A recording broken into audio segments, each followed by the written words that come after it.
Daystar, can you give it up for Ruguru? Thank you, thank you, thank you, thank you. I can't hear again. Daystar, can you give it up for Ruguru?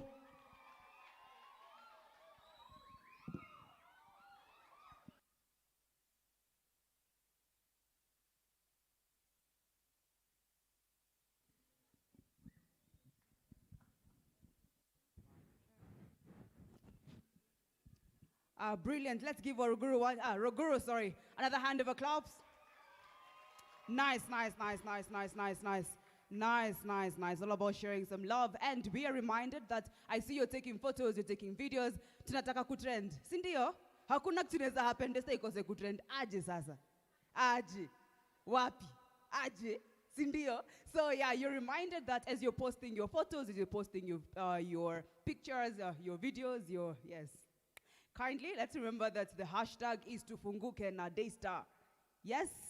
Hashtag TUFUNGUKE na nini? All right, and right now I would like to recognize the presence of our amazing, beautiful people. I'm feeling power.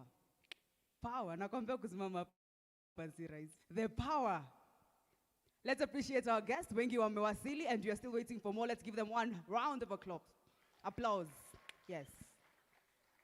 That being said, allow me to introduce an amazing woman. And I met someone the other day, and he told me, mbona hii program yenu imejaa wasichana? Ati MC peke yake na mwenye ana plan au ndio wanaume peke yake. Nikamwambia nitauliza Laboso. Nikipata jibu nitamrudia.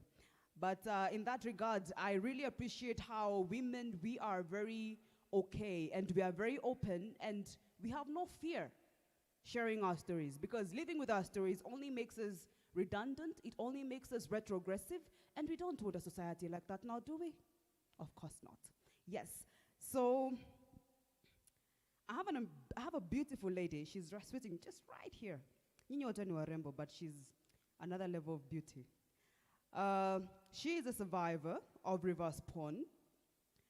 She recently shared her story on a BBC platform called The Com. She's the CEO of a foundation by the name Girls for Girls Mental Health Foundation. She's a published author. She has a book by the title Self-Care Kit to Mental Wellness. She's a podcaster on a platform dubbed At the Wellness Tribe.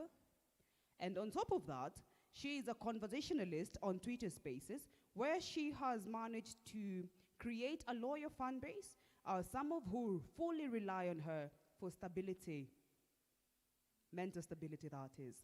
And the name is, are we ready? Are you ready? Are you ready? Nice, nice, nice. Her name is Quinta Wambulwa.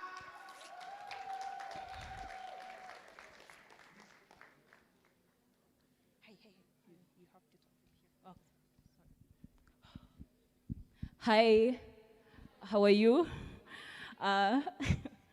Distinguished guests, my fellow speakers and students, good afternoon.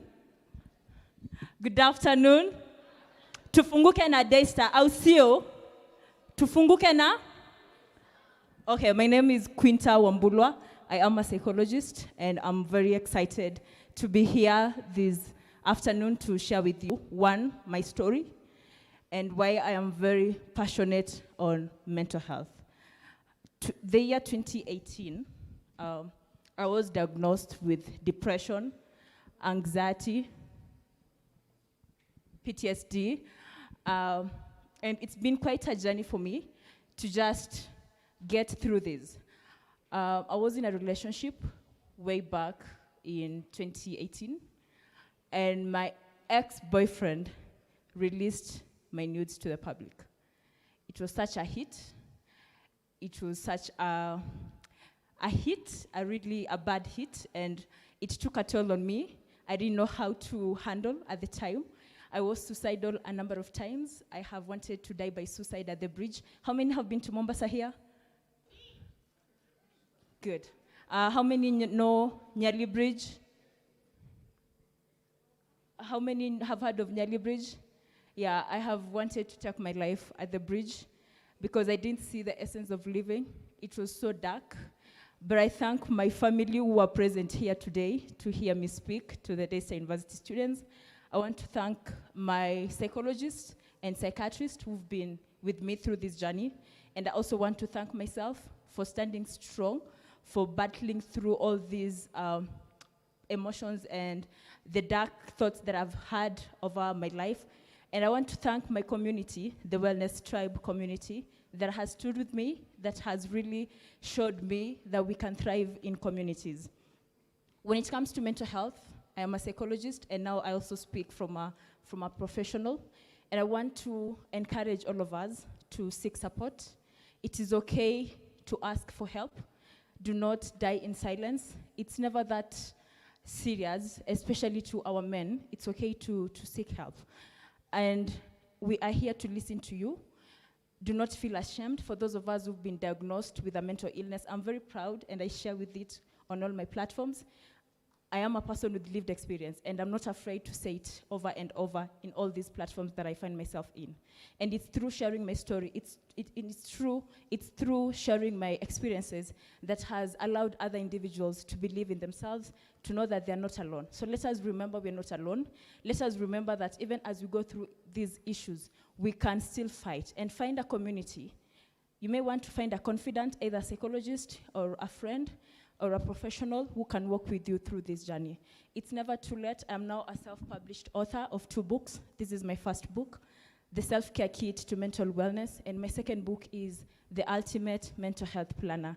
I believe in journal therapy, so make sure you also have a book or a diary where you almost every day, you're writing about your thoughts, you are writing about your feelings, you are validating yourself. So let us remember to validate our emotions, let us remember to validate our feelings, and let us not feel ashamed or die in silence. As I wind up, I work with survivors.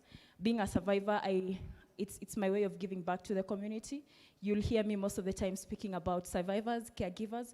If you are a survivor, I want you to understand that you're not alone. There is a community that understands, there's a community that supports you, and never feel that you are alone. Do not die in silence. We are here for you. Tafadhali tufunguke. Thank you so much. For those who'd like to get a copy of my book, one book is 1,000 shillings. I would give you a signed copy, and make sure you follow me on Twitter at Author Quinta. Thank you.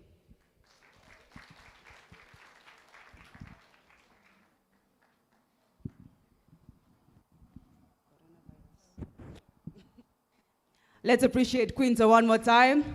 That's a beautiful story. It's all about validate your own emotions. Just because somebody does something to you doesn't mean there's something wrong with you, right? Sindio. Nice. Tuendele kukumbuka that the hashtag is tufunguke na Daystar. Benihin. Nice. In fact, for that matter, there's a guy who's here, and this guy is the president of an association of guys who are stammerers. And this guy began his foundation because he saw that there's an urgency. As a public speaker, I met this guy, and I thought, to be a speaker, you need to be fluent. But the guys were stammerers, they have a story, they have something to say. And this guy just showed up in this room, and he said, you know what, I want to share something with someone. There are people who have fluency of speech, but they fear. But this guy is a stammerer, and he doesn't fear. And so I hope someone will be inspired to speak out. Sindio, tunafunguka ama aje? Tunafunguka kama kifuli, gari, ndege, zote. So this guy is here, let us clap for him as he comes. Amepiga suti. We are with this guy's name is Dominic, atawambia mengi. We are with him in the team Ezekiel Mutua. And I heard his story and I thought, wacha niwaletee zawadi. Shebesh unajua nakupenda. Nimekuletea huyu akupigie story. Hapo mbele hapa. Pigia story hapa mbele, in the presence of power. Sawa. Hello guys. I'm Dominic Kiplimo. I'm the president of the Stammering Society of Kenya. I'm Kenyan Mimi delegate. Yes. Marco is my friend. Yeah. I'm suffering from neurological stammering. It means the signal between the brain, the speech nerves, and the muscle are not working properly. I was born in Nanti County and grew up in Kakamega County. So, grow as a stammering, it is so painful. You know, at my younger age, in primary school, in our class, mwalimu akiingia, all of us ilikuwa tunasimama. Na ukijibu swali ndo unakaa chini. So mimi in all the lesson nilikuwa nina simama. From the 5 subject per day ninge simama. But I thank God I was leading all my life. I graduated last year with 2nd class honors upper division in environmental science. So ninge simama all the lesson. So mwalimu angeshangaa huyu kijana wa ajibu swali but anaongoza in my class. So akasema mimi ni mchoyo to share the little knowledge that I have with the other students. After in class 7 now, you know, as a stammerer, you take a lot of time to speak. So, I was nicknamed so many nicknames. You know, as a stammerer, you must add some syllables in every sentence. Like mimi nilikuwa naongeza kna and knak. So ningeitwa knakdomi. You know, to the extent my other peers tunasema mimi ni special, nipelekwe kwa special school because singongea. At now niko sawa kidogo. Hapo nyuma ningeongea nigonge chini mguu na nijiume. Now shida ilitokea now in my high school level. Nilipita nikajoin St. Luke's Makanda Boys in Tarbo in Form 1. I was the bell ringer. So the other students tangechukua kengele kwa fiche.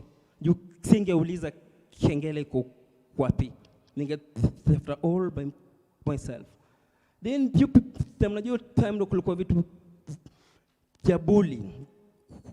Kwa wasichana kwa kuja funky naambiwa ni sanya namba 20 ya wasichana.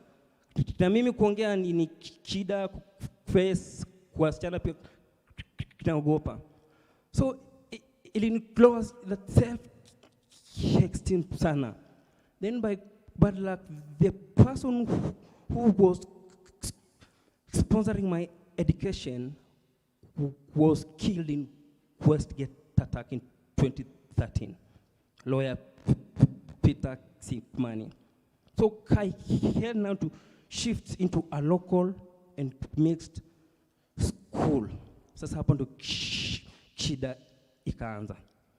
The first week kulitokea na relationship issue. Now the deputy principal aka confused. Mimi naitwa Dominic. Then kulikuwa na other boy kanaitwa Fabian. So mimi vile ningia class nikaambiwa Dominic kunaitwa na deputy. Nikaenda. Before ningeongea I can slap coffee from 1:30 p.m. Akaniambia nipige magoti from 1:30 p.m. to 4:30 p.m. Mimi ni mgeni. I'm suffering from anxiety disorder. I'm suffering from speech disorder. Siwezi jitetea. I can slap nikapiga magoti from 1:30 to 4:30. The problem was I cannot defend myself. Akunipatia time. Sorry guys.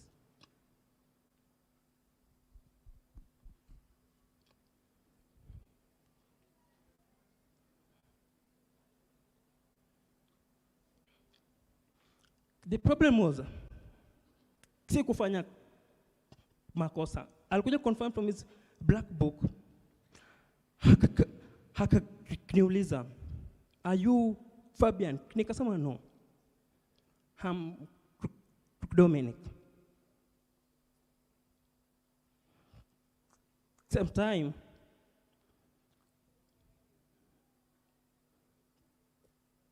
we cry. Not because we are weak, but tunaonea kuruma the future generation. It's not something good to be born with a condition that no one really understands you. No, kwanda mimi most of the time ukinipigia simu siwezi shika simu yako.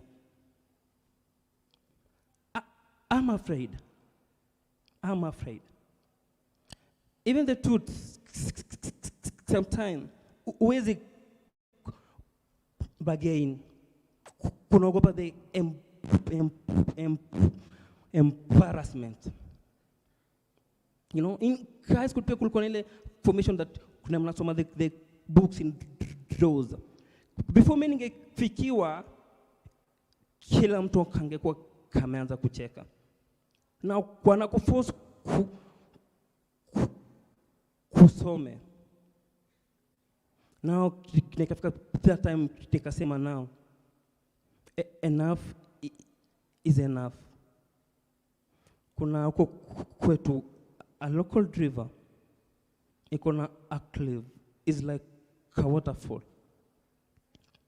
Nikasimama juu, nikasema now, kila mtu kana kutoroka. Even the kids were meant to say that stammering is contagious.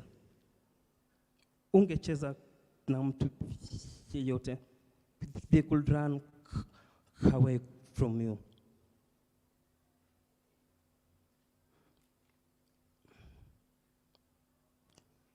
Sometimes, but acceptance is the key. Stammering is what defines me. No wonder I come here today, and I'm so happy. To be a stammerer, pia kuna some privileges. Nimepewa chance ya kuongea more minutes than the other ones. And now, I'm the president of the Stammering Society of Kenya. And International Stammering Day is on 22nd October this month. Na nakualika nyinyi kote tutaifanya Nairobi Conservancy headquarter. And thank you kwa Lubengo for the time. Marco, tutakutana.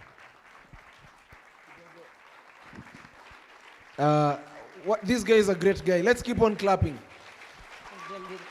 Another one. I'm really sorry, guys. I'm drafting a stammering big bill, and I'm really happy Mama Nairobi is here. Atanishika mkono now, Mom. Some of us, we are really suffering in calling charges. From Safaricom, Airtel, yeah. If tunaweza fanya jambo, subsidization, yeah, our calling charges, yeah, itasaidia wengi sana, because I will die one day. What about the next generation? Wow. I think this guy is a great guy. Sindio, maybe we have something to always tell you. In 1866, there's a lady who walked in America in a room of models, white models, and she was the first black woman to open her company of models. They believe that white people are the only people who are beautiful. So she is the one who began the journey of black models. In 1974, there's a guy who walked in a wheelchair in the World Championship of Public Speaking. Hakuwa nakubali wase disabled wasimame kwa podium, but alisukumia wheelchair aongeleshe dunia. And the whole world gave that guy a standing ovation. And up to today, that guy is read in Harvard. Wakifundisha public speaking, that is the guy who they use as a concept to teach confidence and belief. So I do believe that one day you'll be written in a billboard. When great men are being made, when great men are being made, these are the signs and symptoms of greatness. These are the signs and symptoms of greatness. So what we shall tell you, keep going, pray, sawa. We want to see Kenya, you giving a speech in a stadium. We shall wait for you to speak, because these are stylistic device of speech. Yes. Sawa? Yes. Yeah, so these are stylistic device. You'll write books, you'll do great things, and we shall follow you. And personally, my dream is to be president. You'll be a minister in my cabinet. Sindio? Let us clap for him as he goes to sit. You know, this guy was not in the program. Si tunaenda nyuma ya program. So just take your time. Tunapiga story. Umse amefunguka. Na kuna wengi watafunguka. There's a guy, before you came, Mheshimiwa, the guy has walked for 1,000 kilometers just to spread the vibes on depression. And that guy was not in the program. I believe that when God is planning something, we don't follow the program. Yes. We just flow, sindio? Yes. So endeleeni kuingia hapa tupige story, na tukiendelea hii story niko na YouTube channel inaitwa Voice of Benny Bengo. Watu wangu wako hapo nje, they are selling books and the event is going on well. Amaje Marco. So without further ado, let us invite the next person. Pige hype, chachisha hiyo PR. Tusikate. Nimeambiwa nichachishe. And the next guest makes me think of something. When I was coming, when we were taking our ride all the way from the other campus on the other side, I sat next to this girl and she shared with me something very fascinating. How many of us had an amazing high school experience? If you had an amazing high school experience, raise your hand. You are not bullied. You are not punished for things you did not do. You didn't fall victim of masquerade. You didn't fall victim of peer pressure. If you went through high school seamlessly, inua mkono. A Kenyan high school. Watu wa JSS hatuwataki. So I'm assuming, according to the capacity of this hall, just keep your hands up. Keep your hands up. Keep your hands up. Keep your hands up. Keep your hands up. Sorry. I am counting 1, 2, 3, 4, 5, 6, 7, 8, 9, 10, 11. Nice. So in this hall, we're about 50 people, give or take, right? This gentleman, Dominica, shared a story about being bullied in high school. Well, lucky for you, you can imagine out of 50 people, 8 of them are the only ones who went through high school seamlessly. The rest of us, we found ourselves falling victim, even Mheshimiwa herself. We fell victim of these issues. You didn't do anything, but you were punished for it, isn't it?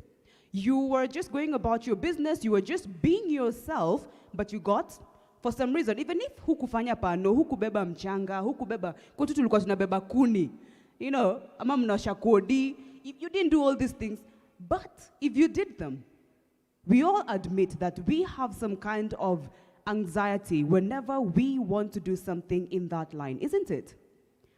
Unaambiwa, ukienda kwa nyumba yako, you want to wash the unataka kuosha na duster, unakumbuka ukiosha kodi.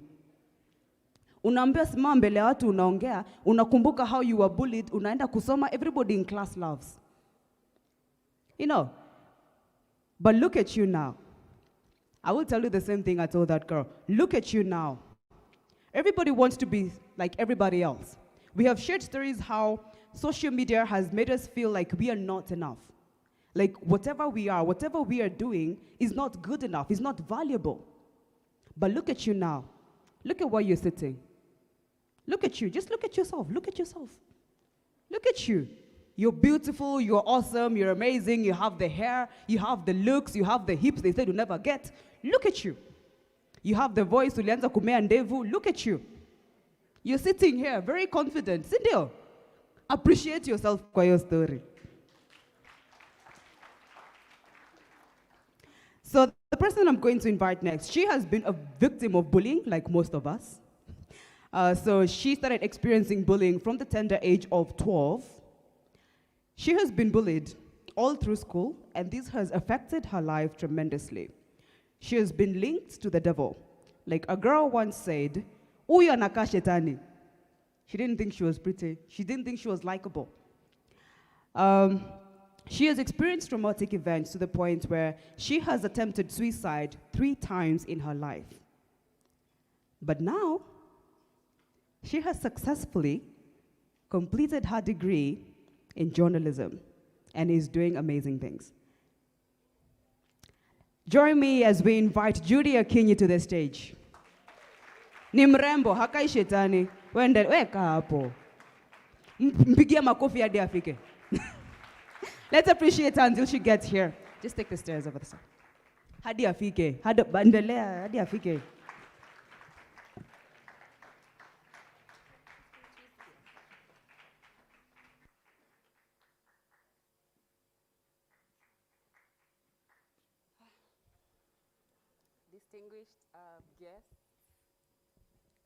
Distinguished guests, my fellow speakers, and the audience, good afternoon.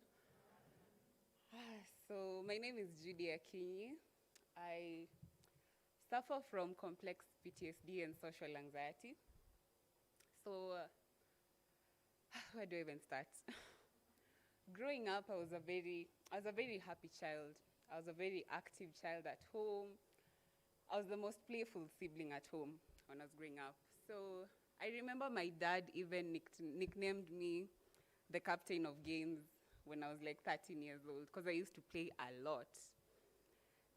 So one day my dad just came home and he told me, "You know what, you've been performing so well in your previous school, and I feel like we should take you to a better school because you deserve better." I wasn't ready for this transfer, but you can't say no to an African parent, so I said, okay, I'll go to this new school. So on Monday, I go buy a uniform, and my parents take me to school. So in my previous school, I had amazing friends. I would say everything was absolutely fine. My performance was okay. I used to perform in athletics, in a lot of things. So going to this new school, the first day, I remember my dress was very long and baggy, and this was in class 6. I was 12 years old. So the teacher took me to class. He didn't even introduce me to the students. So I found that quite weird. But so he directed me to sit at the back of the class. And as soon as I entered the class, everybody started laughing. So I didn't know why people were laughing, but I had a feeling it was because of my dress, because other students had shorter dresses, they revealed more skin, and my dress was quite long and baggy. So I looked different. I was the tallest girl in class. I was very skinny. I was among the few dark people in that school, because that school was full of Indians, white people, and few Africans, I'd say. So I experienced a lot of body shaming because I was very skinny then. People made fun of my body, especially during swimming classes. People made fun of my arms. I was told I have arms that look like a man. I was told that I'm too skinny. People would say I have a lot of infections like HIV. You know, so a lot of people used to isolate themselves from me. I used to have a lot of pimples on my face. I had acne. And no one really wanted to associate with me. So I really didn't have a lot of friends. And this was like the first week at school. I had experienced body shaming, acne shaming. No one wanted to be my friend. So after some time, I did get to make a friend. But after a while, she left a letter in my desk. And she wrote that, "I'm sorry, I can't be your friend anymore because you're embarrassing me. I can't work with someone who embarrasses me." So I read the letter. I felt so horrible after reading the letter that she had written. So she told me, "I'm sorry, I can't work with you because you're embarrassing me." So I asked her before going home, like, "How am I embarrassing you?" And she said that when she walks with me, no one wants to be with her. People tell her she's working with a loser in the school.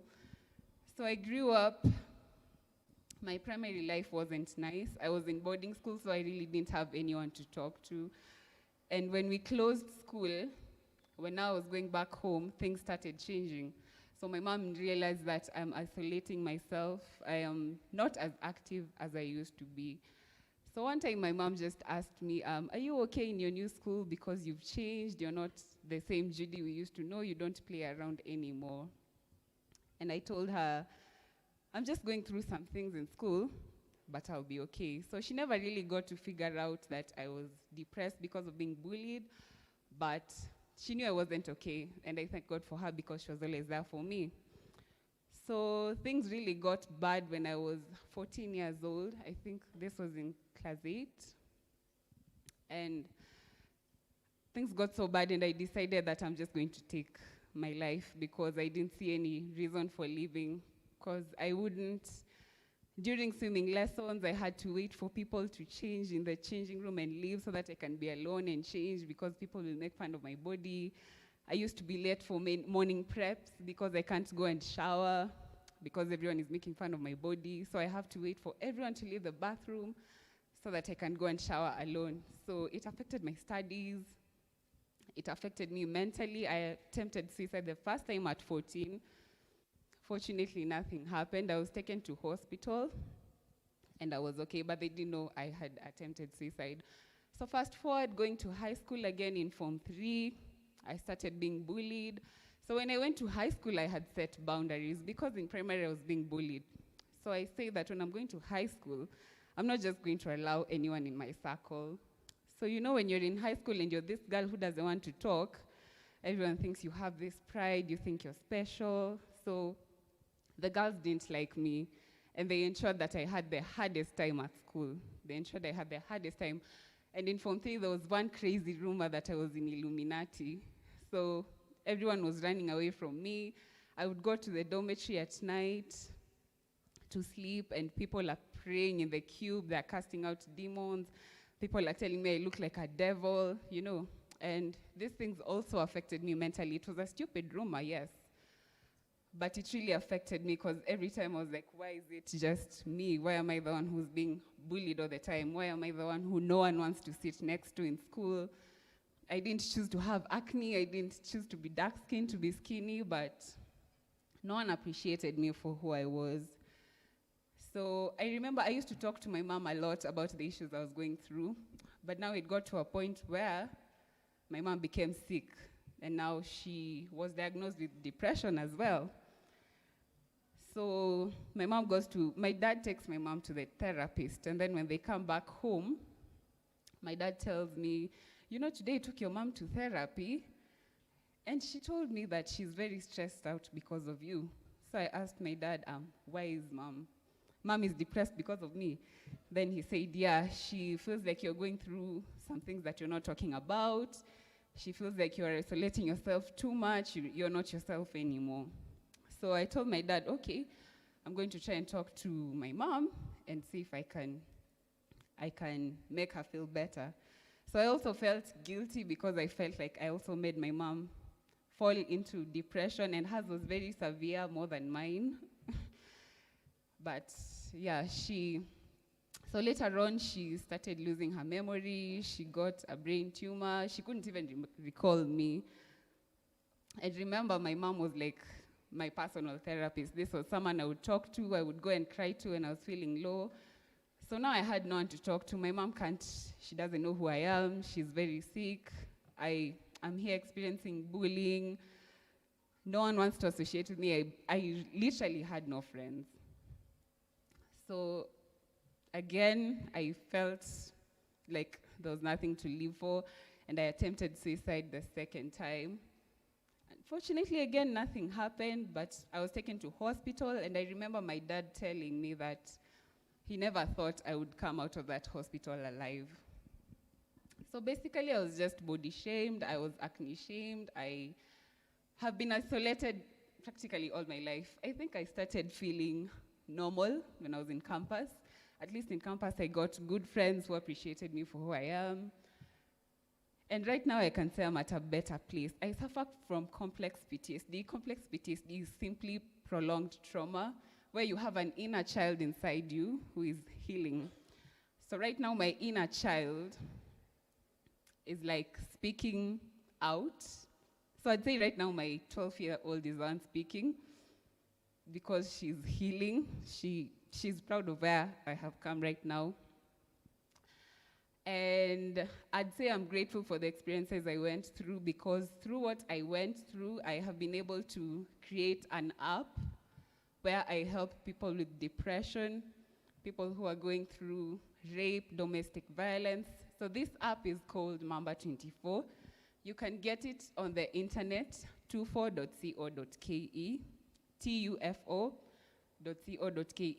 We help victims of depression, any form of mental illness. We have 16 therapists so far, 6 doctors and 3 lawyers.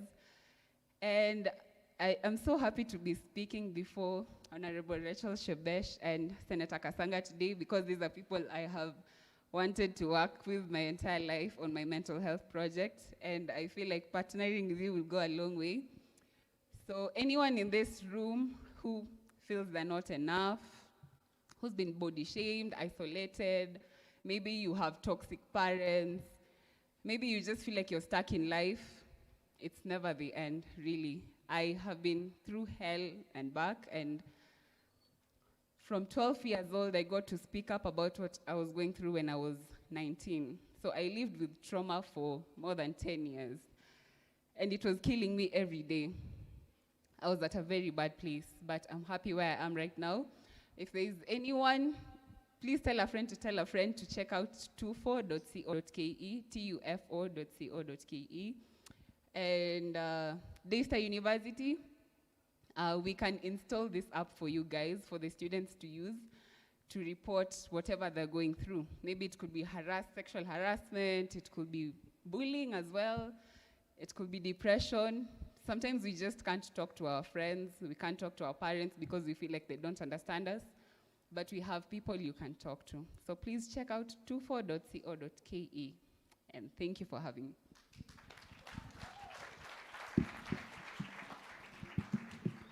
That is an amazing experience. That is lovely, lovely, lovely, lovely. And it reminds me, when I saw Judy's story, it reminded me of the person inside. Lately, this has been a common theme where instead of looking for the peace outside, instead of looking for life on the outside, instead of looking for love on the outside, all these good things, you carry them with you.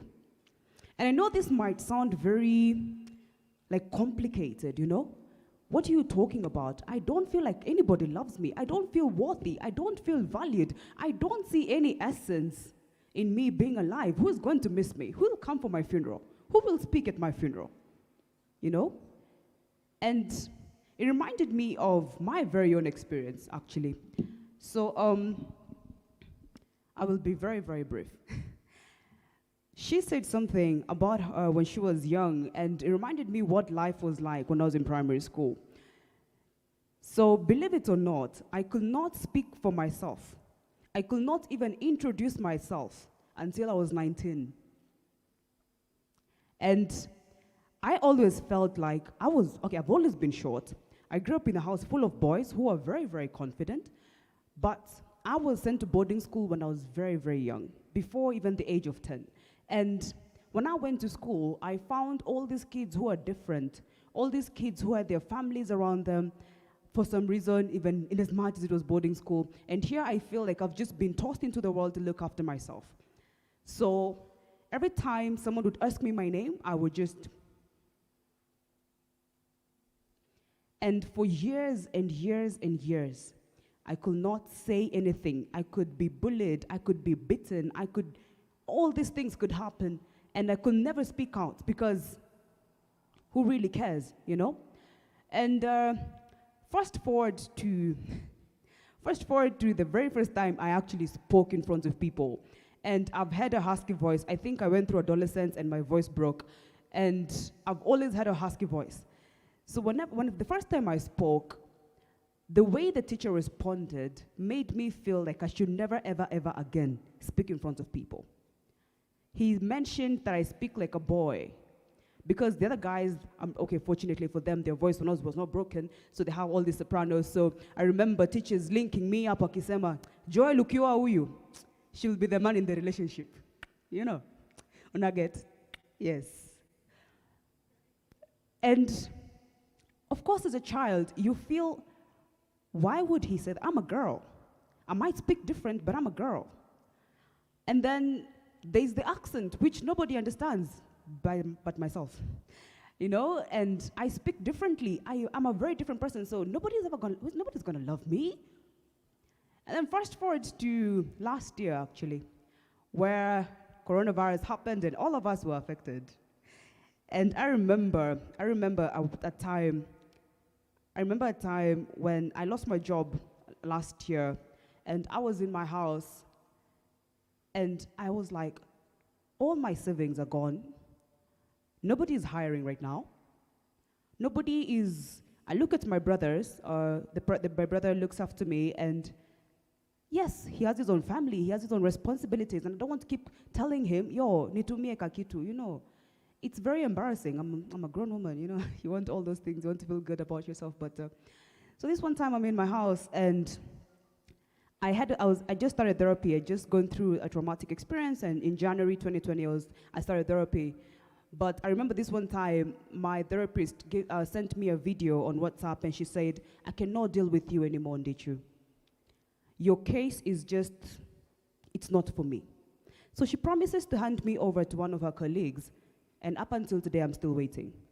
So in my head, I think, if a therapist, someone with a degree, a certified psychiatrist can give up on me, who am I to keep believing in myself?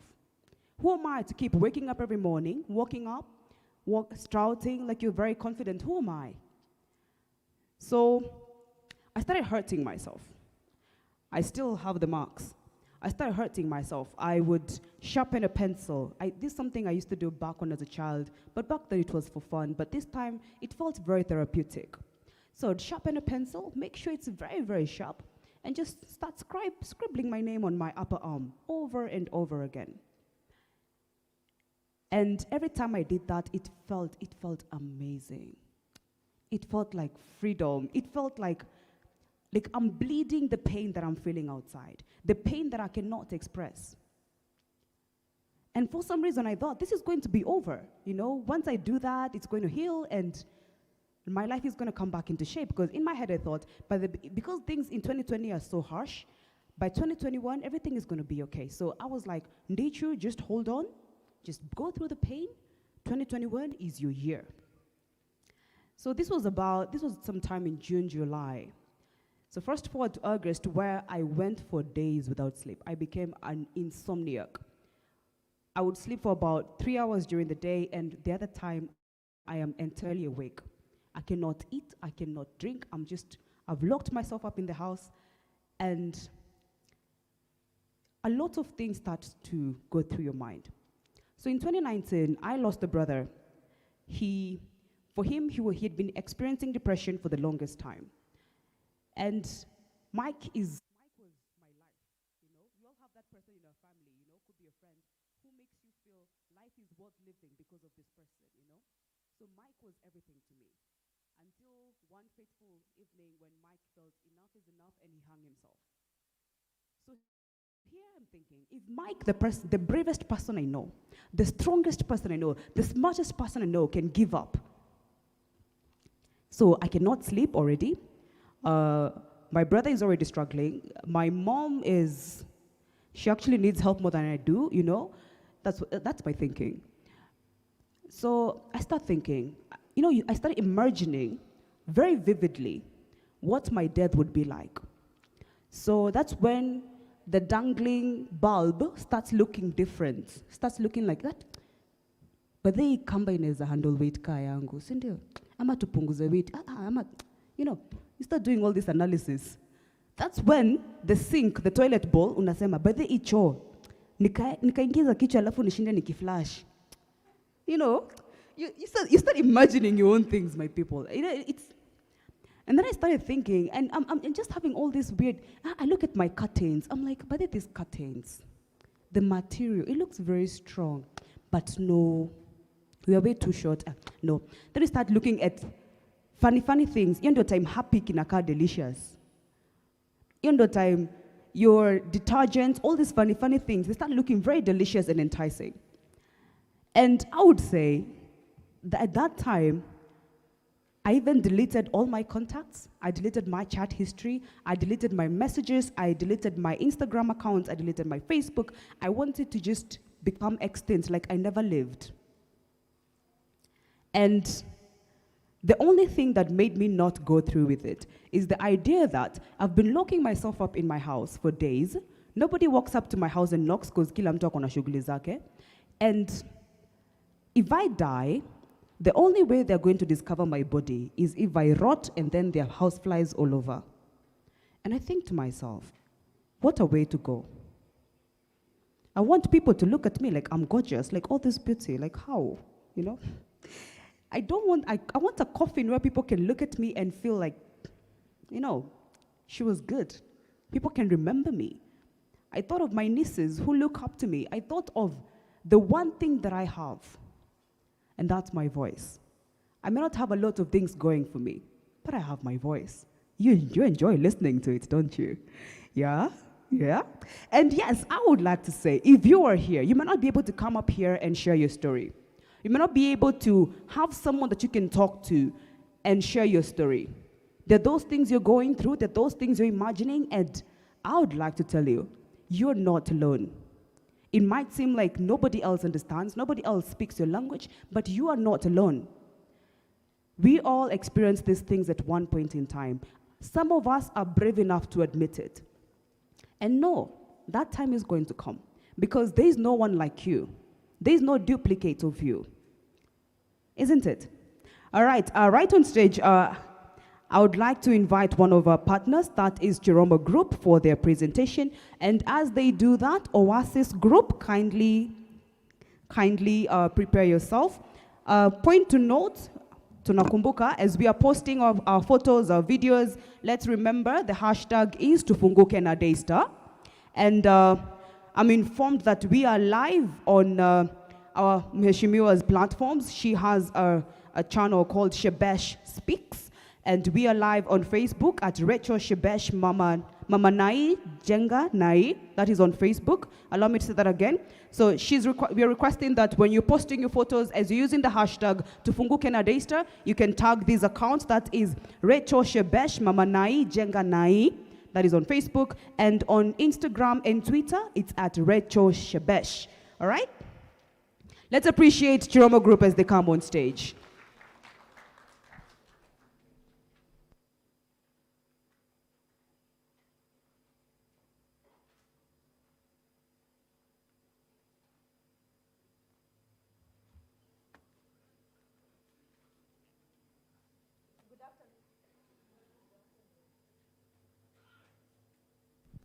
Good afternoon, ladies and gentlemen. TUFUNGUKE. I really love the word TUFUNGUKE because this is a word that really speaks to what we should all be essentially doing, opening up.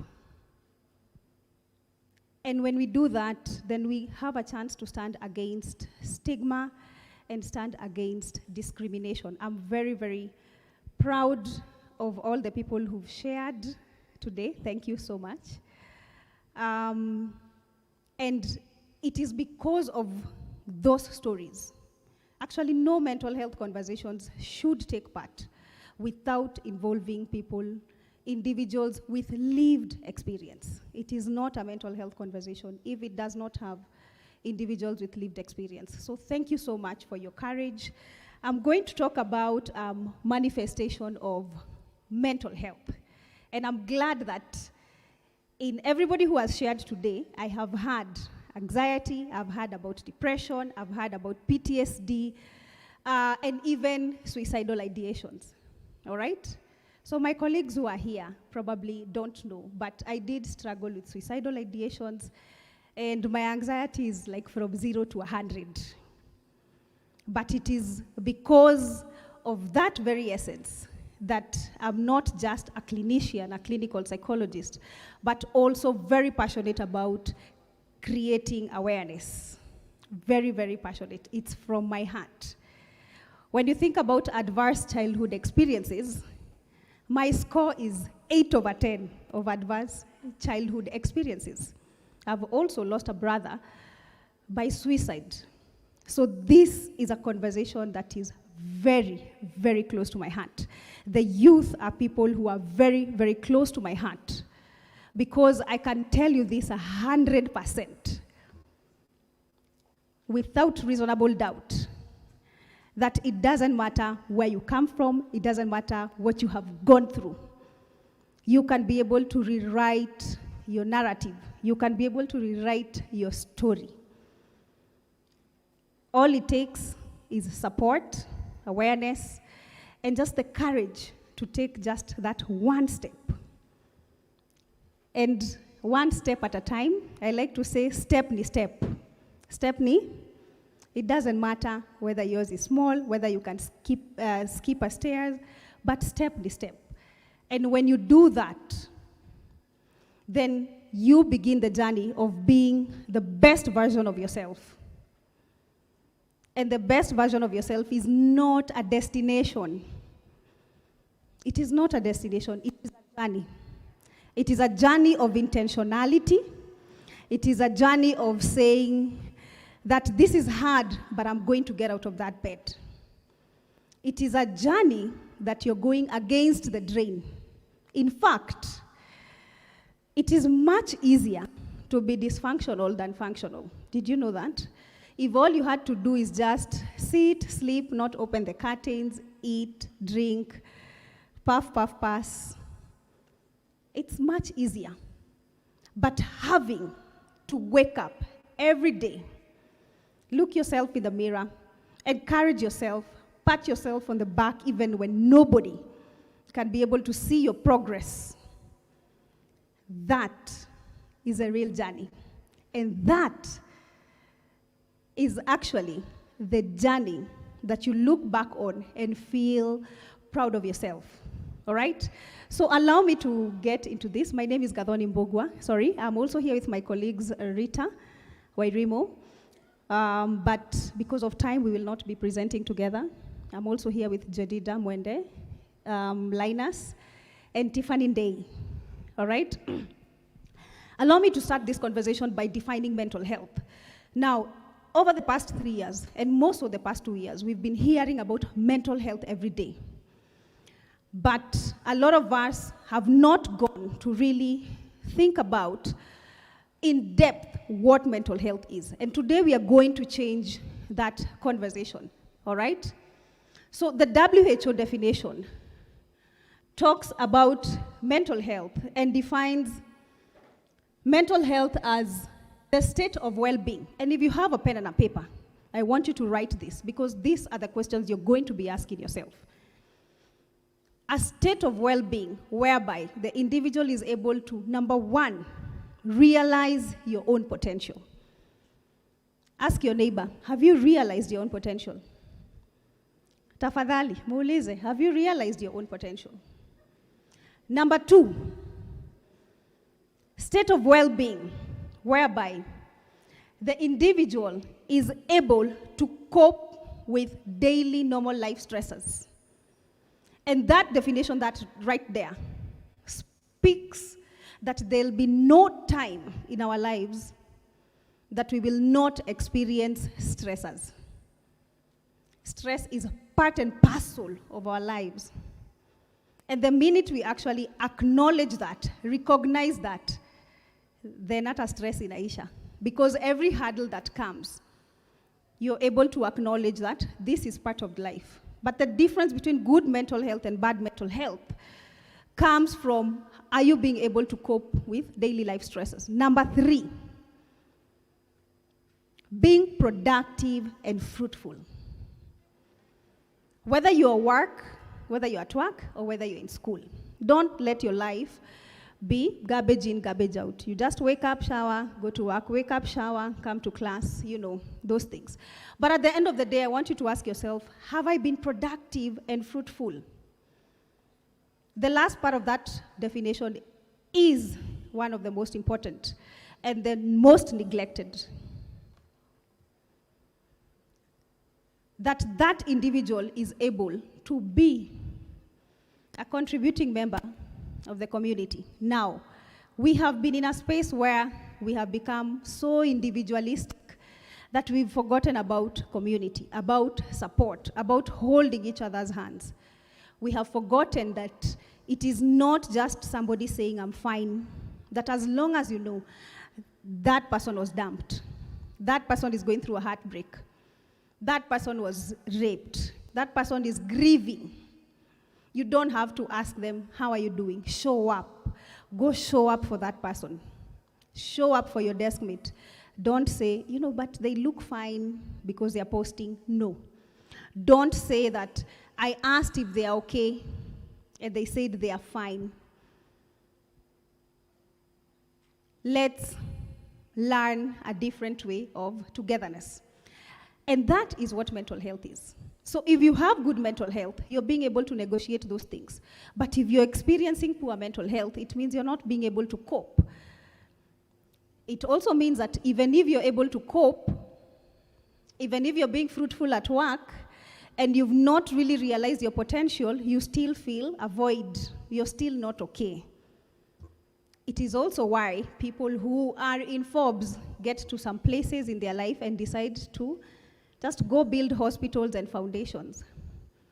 They are trying to contribute, to make a positive contribution, that even having full potential, even being productive, even coping with daily life stressors, they still avoid. So good mental health is exactly those things. And the number one cause of poor mental health, it's not in these slides, but allow me to tell you, it is stress. And stress is the way in which we respond to a situation. Not all stress is bad. I hope we know that, right? There is eustress, E-U-S, T-R-E-S-S, which is positive stress. And positive stress is like when you have to study for your exams, when you're coming here on stage to present. That's eustress, and that is actually good stress. When you have to prepare because you have an upcoming gala. And actually, the body needs some form of stress. If you don't experience actually some form of stress, your brain is not well stimulated. The difference is how long, the duration that stressor has lasted, and if it's also causing you negative effects, okay? Write these two. There are 4 clinical red flags, actually 5, that you always have to look out for. So every time you're doing a self-check, number 1, sleep. And these are things that will help you know that whatever I'm going through is psychological rather than physical. Sleep. If you're not sleeping, then the brain is not able to rest. 2, if there's a change in eating patterns. Have you started maybe midnight snacking? A lot of sweet things, or all of a sudden lots of savory things. Number 3, and this is actually the easiest to identify, mood. Yeah? If you're dating, you can look at your partner and you're like, hey, today is not the day to bring up this story. You can read their mood. So mood, are you all of a sudden too irritable? Sad, teary, but also on the flip side, because we train ourselves to look at negative symptoms only, without realizing there are also positive symptoms that could also be an indicator that something is not right. I said how many? 5. Sorry? 2 more. 2 more. We don't pay attention to this, but bowel movements always tell us the state at which you are. Think about before you actually go, and when you're called, I don't know, when you're called to the office, how do you feel? Butterflies in your stomach, or all of a sudden you feel like you want to urinate. For some individuals, they get diarrhea all of a sudden, or even constipation. So we don't pay attention to bowel movements, but they alert us if really we are okay. All right? The fifth one, we also don't pay attention to, is libido, because we are all adults in this room. So you know what your normalcy is. Do you all of a sudden have little or no interest in sex, or even hypersexuality? So those are clinical red flags to always note. Allow me to go straight into just a few more minutes. The causes of mental illnesses.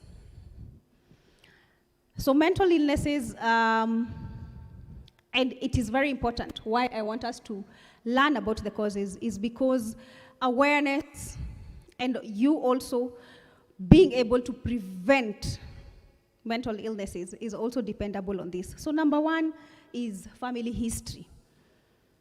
Yeah. I tell this people, I say this jokingly, but my paternal grandmom is schizophrenic. So me, I can never smoke weed. Never. I can't smoke. I see my colleagues are laughing. I can't. Because I am more prone than any other person to schizophrenia or to a psychotic break. I am more prone. And that is what self-awareness means. Self-awareness is not a competition of people have been drinking for long, people have been smoking for long. All those things are true and they are valid and they are facts. But where do you stand?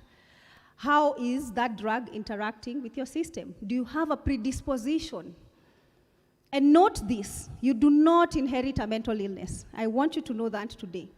You don't inherit a mental illness. So I don't have to be worried if my children will inherit a mental illness. You do inherit the predisposition to mental illness.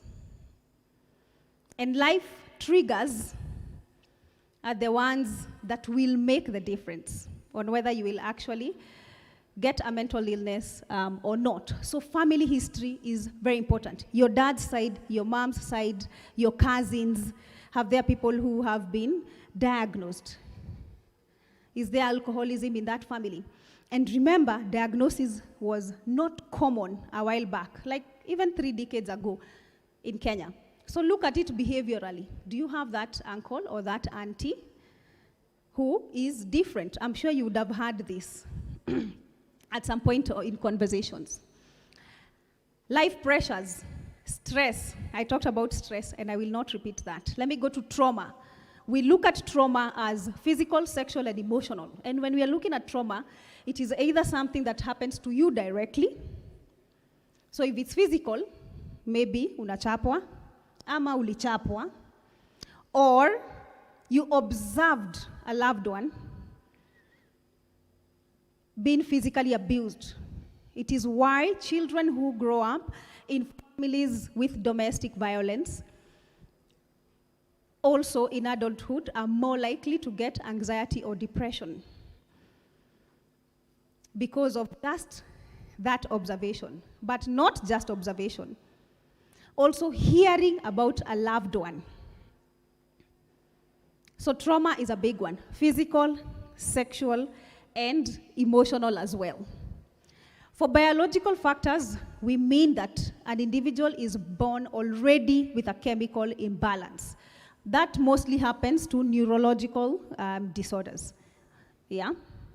Autism, or Down syndrome, just neurological disorder, or even for some kids, ADHD. You already have the chemical imbalance, okay? For individuals who suffer from chronic illnesses, I'm also likely to get mental illnesses. Also, individuals who are caregivers of patients with chronic mental illnesses. So self-care is paramount. I'll talk about that shortly. Somebody talked about being, I don't know whether it was you, getting to a point where you isolate yourself, you're withdrawn, you don't want to leave. Yes. we say no man is an island factually, because you're not born to be alone. Therefore, isolation is something that is detrimental to our health. It is also one of the reasons why we had a very high rise incidences of mental illness when the pandemic happened, the COVID-19 happened, because of that, not just total disruption, but also the complete isolation, okay? So if you're looking at the prevalence of mental health disorders, Jedida, we are talking about people with substance use disorder are at 970. Alcohol use disorder, you can see the statistics there behind me. Drug use disorder, but the most important thing that I want to tell you, the onset of mental illnesses is actually at 14 years, the onset. However, no diagnoses are done when kids are that young. I also want to emphasize that the brain is capable of resolving its own issues. So not all individuals need to be on medication, unless in terms of severity, it has gone overboard. Therapy, change of lifestyle, those things are paramount. They are important. Another thing that I want us to note, the new statistics. 50 to 75% of individuals who use and abuse alcohol have an underlying undiagnosed mental health condition. That's very, very high. So when you see that friend of yours seriously indulging, when you see that friend of yours seriously smoking, just ask yourself, what is it that I can do for this person? I can see the queue there behind me. Just allow me to highlight 4 things. One of the most prevailing issues among young girls is premenstrual dysphoric disorder, all right? We call that PDD. It is actually characterized by very, very painful cramps, severe fatigue, mood changes, anxiety, depression, somebody being very, very tearful, and poor concentration. So those symptoms are very important to note. It is also very important to note that with anxiety, those are the symptoms that you're likely to experience. Restlessness, feeling nervous, feeling tense. All right, the slide has not moved, but please move the slide. Having an increased heart rate, sweating, trembling. Why am I telling you these things? I'm telling you these things so that you don't confuse the disorder and a symptom. So feeling anxious is normal. It is part and parcel of life.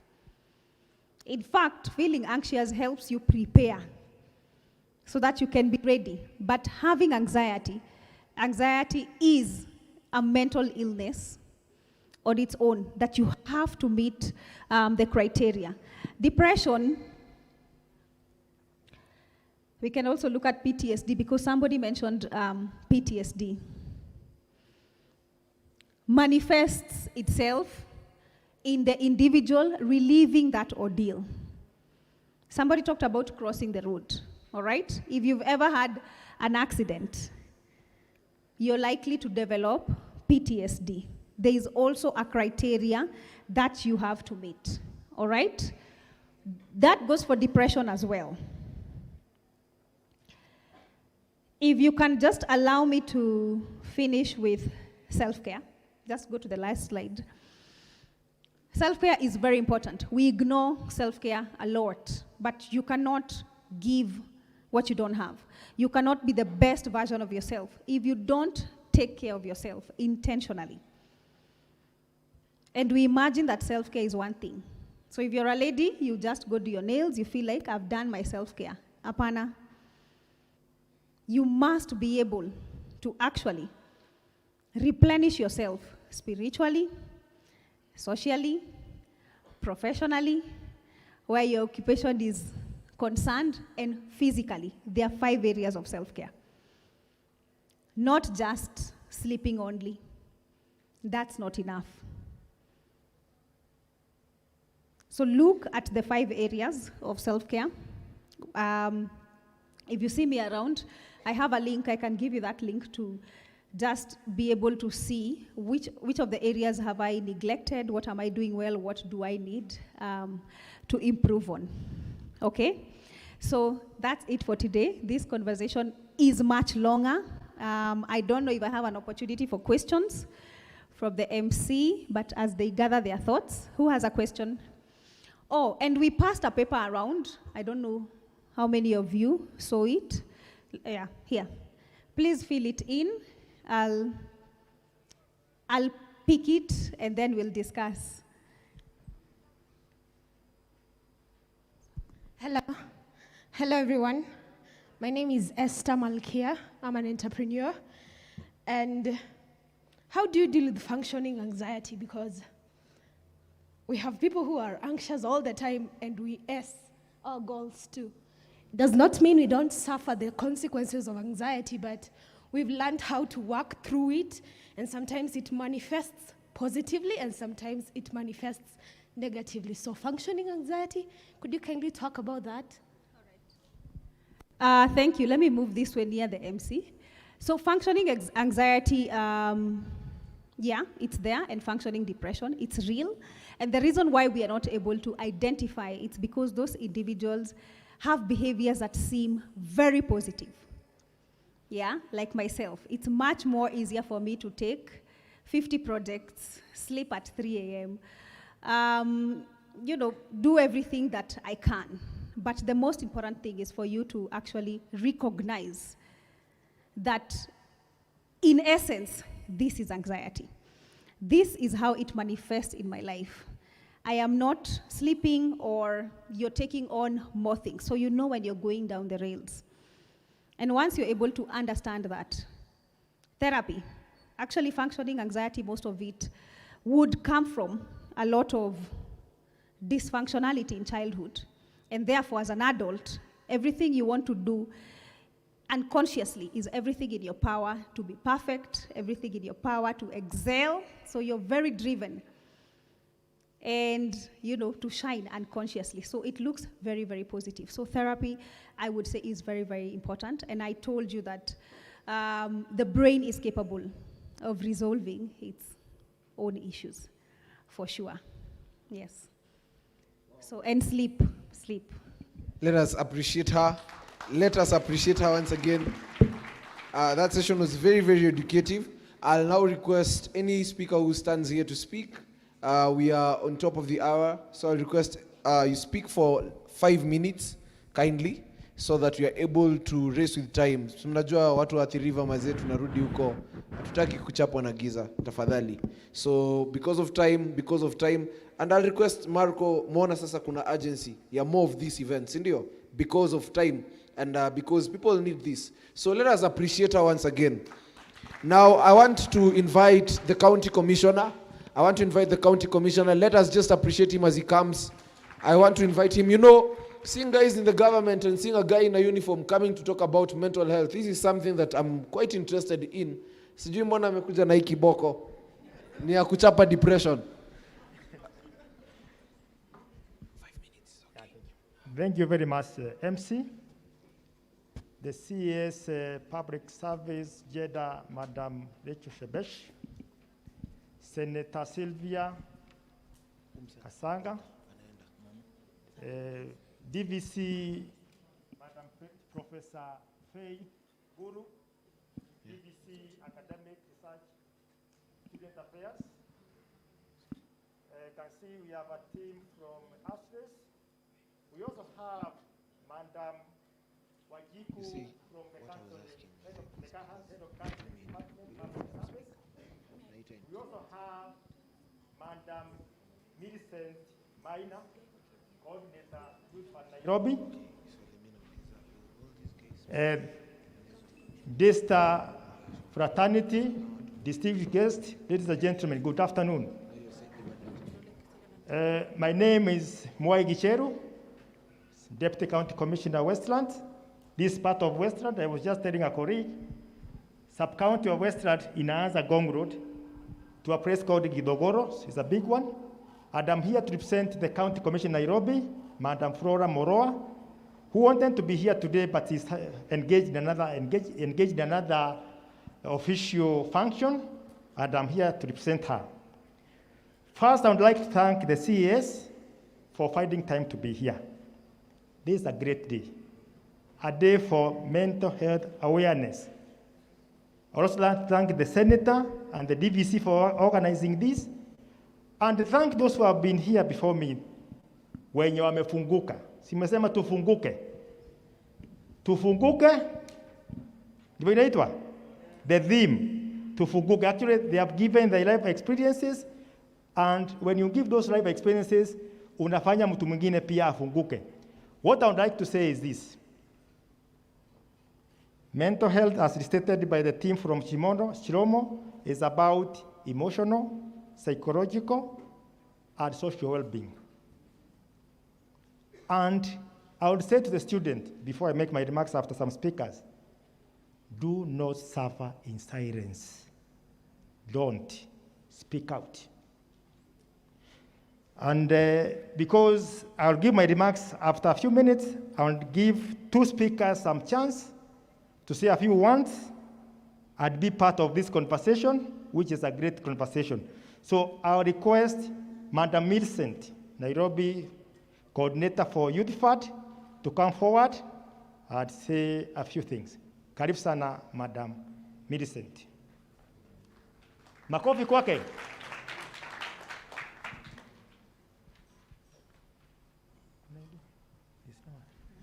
Thank you.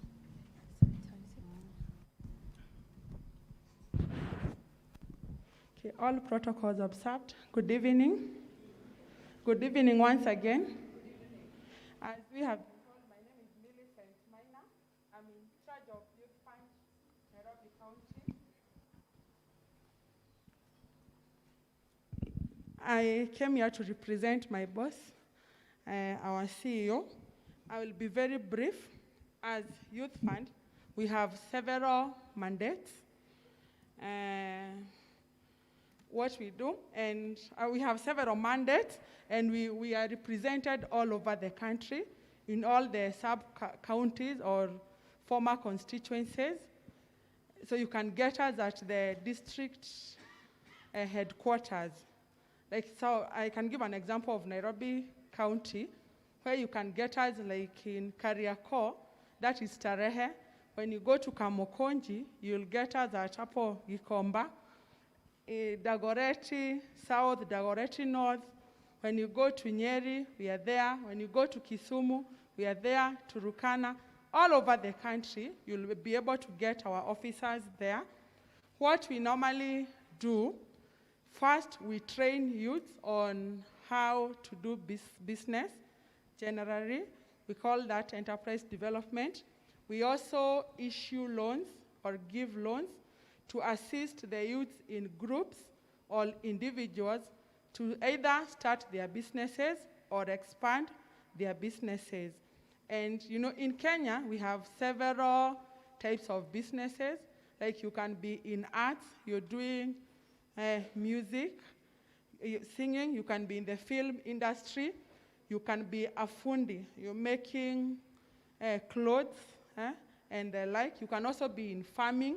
Agribiz is the in thing now in our country because we cannot live without food. And that is where most youths are specializing in. We are financing youths that are in agribiz business. It is dairy, pig farming, poultry farming, fish farming, and the like. Another thing, and we have different loans. When I'm coming out of this place, I'll give the student leader these, a few brochures that you'll just share, and then they'll see where the youth will be able, or the students will be able to see where you can get us.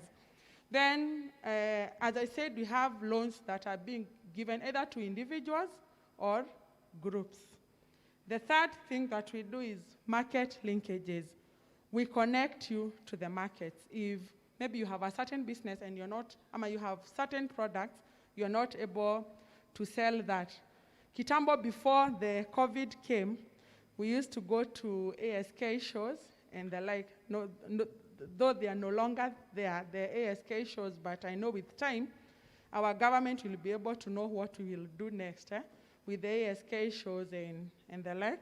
So with the market linkages, we connect you to the market, like supermarkets and the like. We also have connecting youths to the labor market locally and also internationally. You have had youths that are going to places like Qatar, Saudi Arabia, but genuine jobs. We do that through the labor agents. Yes, and yeah, entirely that is what we do. I think I'll stop there, and I would want to really appreciate. Said you're done. Yeah, him. Yeah, it's very good to come out and share our stories here with the people, because there are many people who are suffering outside there. We meet with many youths suffering because of many things. So do not shy away. And any other person would want to share their stories, encourage them, because you are brought here, you were born for a reason and for a purpose. Thank you. Thank you very much, Millicent Maina. And she's also called Nyagodi. Those people know where she comes from. Nyagodi means something. Thank you, Nyagodi. Now, I'll also invite now the head of Counseling Department, Public Service, Madam Grace Wajiko. Karibu sana, Madam Grace.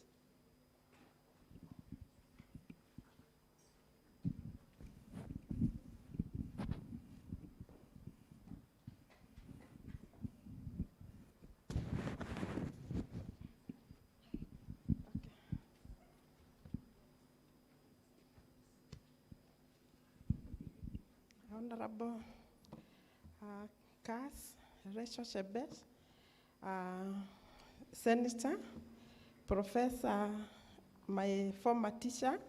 I'm an old alumni student of this university, and I'm very happy when I'm here. The other people in our audience, I would be very brief because we have been taken through very well by Kadhoni on what entails on mental health.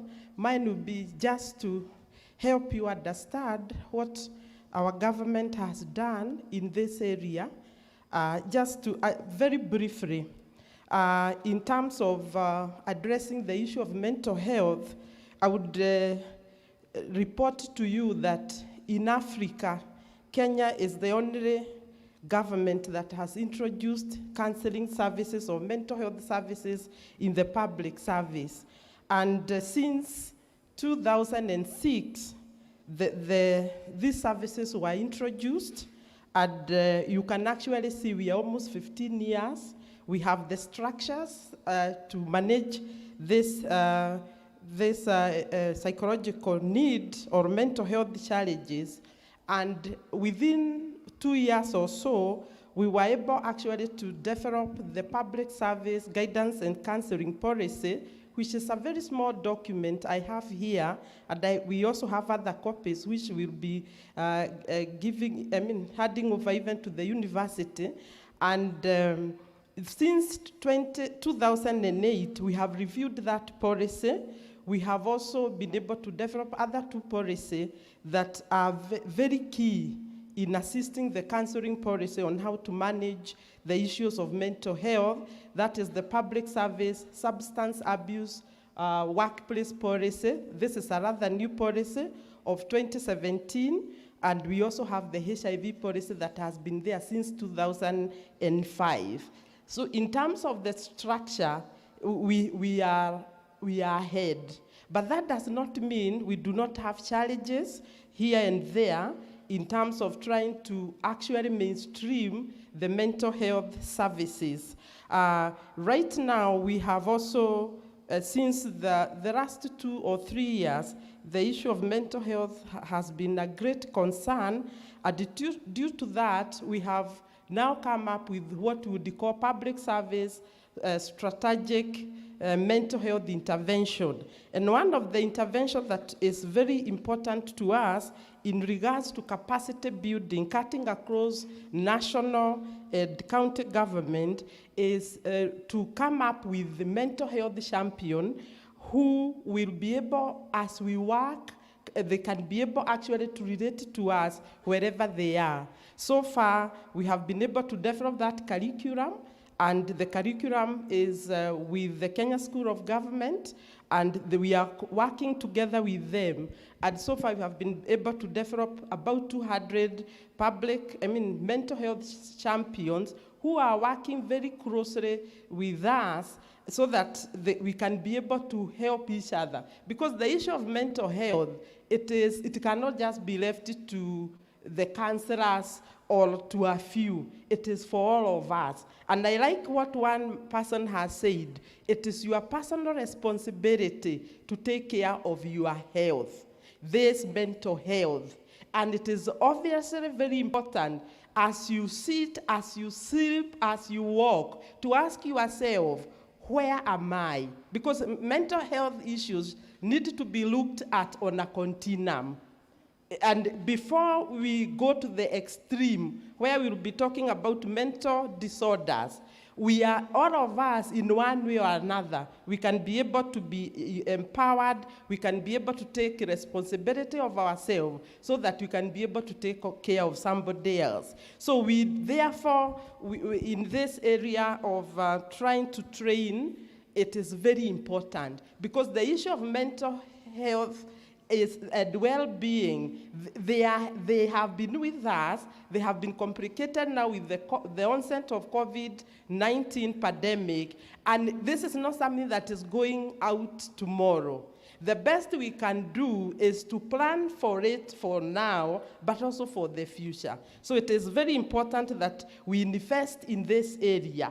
Also with the assistance of our honorable CAS, we are also seeing what we can do in the government. And here, they be able to also see the area that we could invest in terms of the mental health. And we will, of course, be helped in terms of seeing how we can facilitate the NHIF, or the NHIF can be able to help us to take care of these mental health issues, because we normally say there is no health without mental health. Even if you are seated there and you are not really sick, you don't have the physical pain, it doesn't guarantee you that you may not have the mental health challenges here and there.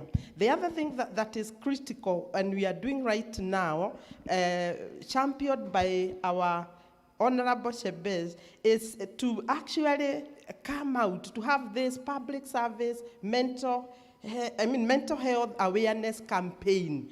And this is very important. This is a big thing. And it is within this forum that we are here, because we really need to have this open dialogue whereby we need to demystify what is mental health. Even some people have problems with counseling. What is counseling? Some people, when they hear the word counseling, they hear something like madness. So even when you tell them you need to go for counseling, they actually feel stigmatized. So this is a great thing, and our CAS is very much, so much committed to actually spearhead this, and this is something that we really want to support her. So, because there is no other way that we can be able to address the issue of mental health if we are not going to talk to each other, if we are not going to realize the importance of verbalizing. Because, for instance, if you are very angry, and there is no hospital that you can take you so that you are injected some drugs and you leave laughing. The only way I know how is to verbalize, to actually accept I am angry because she was looking at me the way I didn't want. It might not make sense, but people need to be encouraged to talk and especially the men.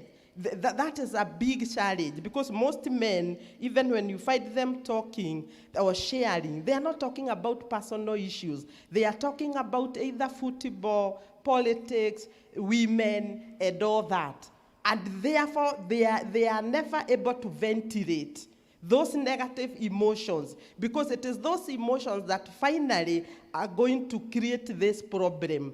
It is not the fact that you got an accident, that you actually you get affected. It is not the fact. It is the emotions that you harbor by that fact. The other thing that we are doing that is very important is we have started establishing a mental health helpline for the public service, and very soon our seniors, our CS will be launching it. At that time, we'll be able to share so that you can also have access to it. You can have that counselor somewhere there, and they can be able to help us. We have also been able to, very keen to ensure that you'll be able to implement the Kenya Mental Health Action Plan 2021-25 that has just been released by the Ministry of Health. And within this action plan, it is very clear the way we need to deal with these issues of mental health. So we'll be looking keenly, trying to make sure that counseling and the wellness in totality can be provided. And therefore it means, because most of you are students, are people who are running, it also means the universities, they need to up their game so that we can actually be able to address this gap. The people who are training in this area of psychology, counseling psychology, there is a lot of work out there. So this is a good field that we would really encourage you to venture into.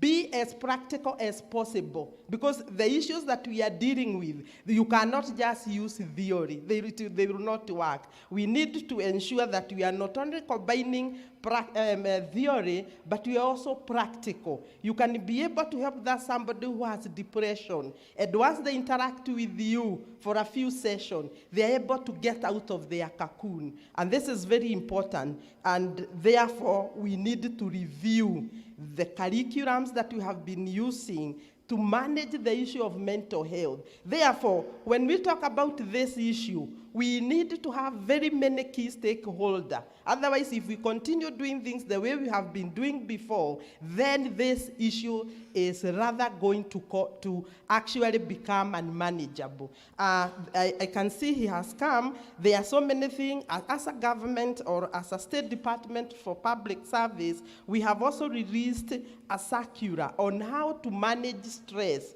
that is related, especially during this very period of COVID-19, because if we don't know how to deal with that, because stress is the key factor.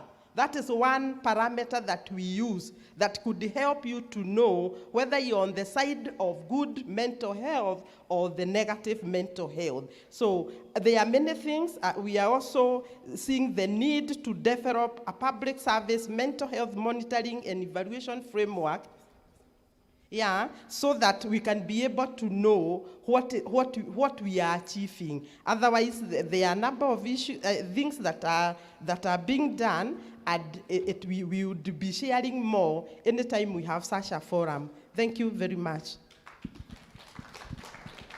Thank you very much, Madam Grace. Now we have a host here. So I'll request the DVC, Madam Professor Faith, to come and welcome us to our institution.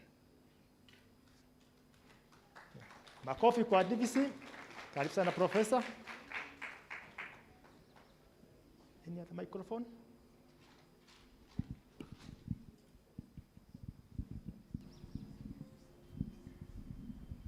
Good afternoon, everyone. Students, how are you feeling? Good? I believe so. This is a wonderful occasion that has been organized by the student government. They have done a good job of inviting very good speakers, very informative, very encouraging, and this is part of the Health Week here at Daystar University, and I think you have had very good time people opening up and sharing their stories. And we each have a story, and we need to open up. Welcome, CAS, other honored guests, the Senator, Miss World Kenya. I don't think you've had a chance to see her, but I know you will. Just here to show another side. The ministry and the State Department, for now it's a long, long name, but you are doing a wonderful job. You are very welcome. Let's put our hands together to welcome the President and to thank him and his team for organizing this. And the former President. Well done, and welcome everybody, and we will have a wonderful time as we share and learn and get better health mentally. Thank you. Thank you very much, Professor. Makofi kwa Professor. Makofi kwa Professor. Now, because of time, before I invite Sere Amutabi from Citizen, I would just like to mention one thing. Madam CS, as a Minister of Interior, we are doing a lot, especially to deal with one thing that was mentioned by the Chiromo Group about drugs and substance abuse. As we are now, from 20th of last month to 20th of this month, we are having an RRI on contraband and counterfeit alcohol. We have enhanced crackdown on illicit brews in the villages and drugs. And through your ministry and units in our department, we are also doing education for our officers on counseling. So there's a program that is going on for chiefs, assistant chiefs, all the staff on mental issues and personal well-being. With that, I would like to request now Seri Amutabi to come over and carry on with the remaining part of the program. Thank you very much, and God bless you.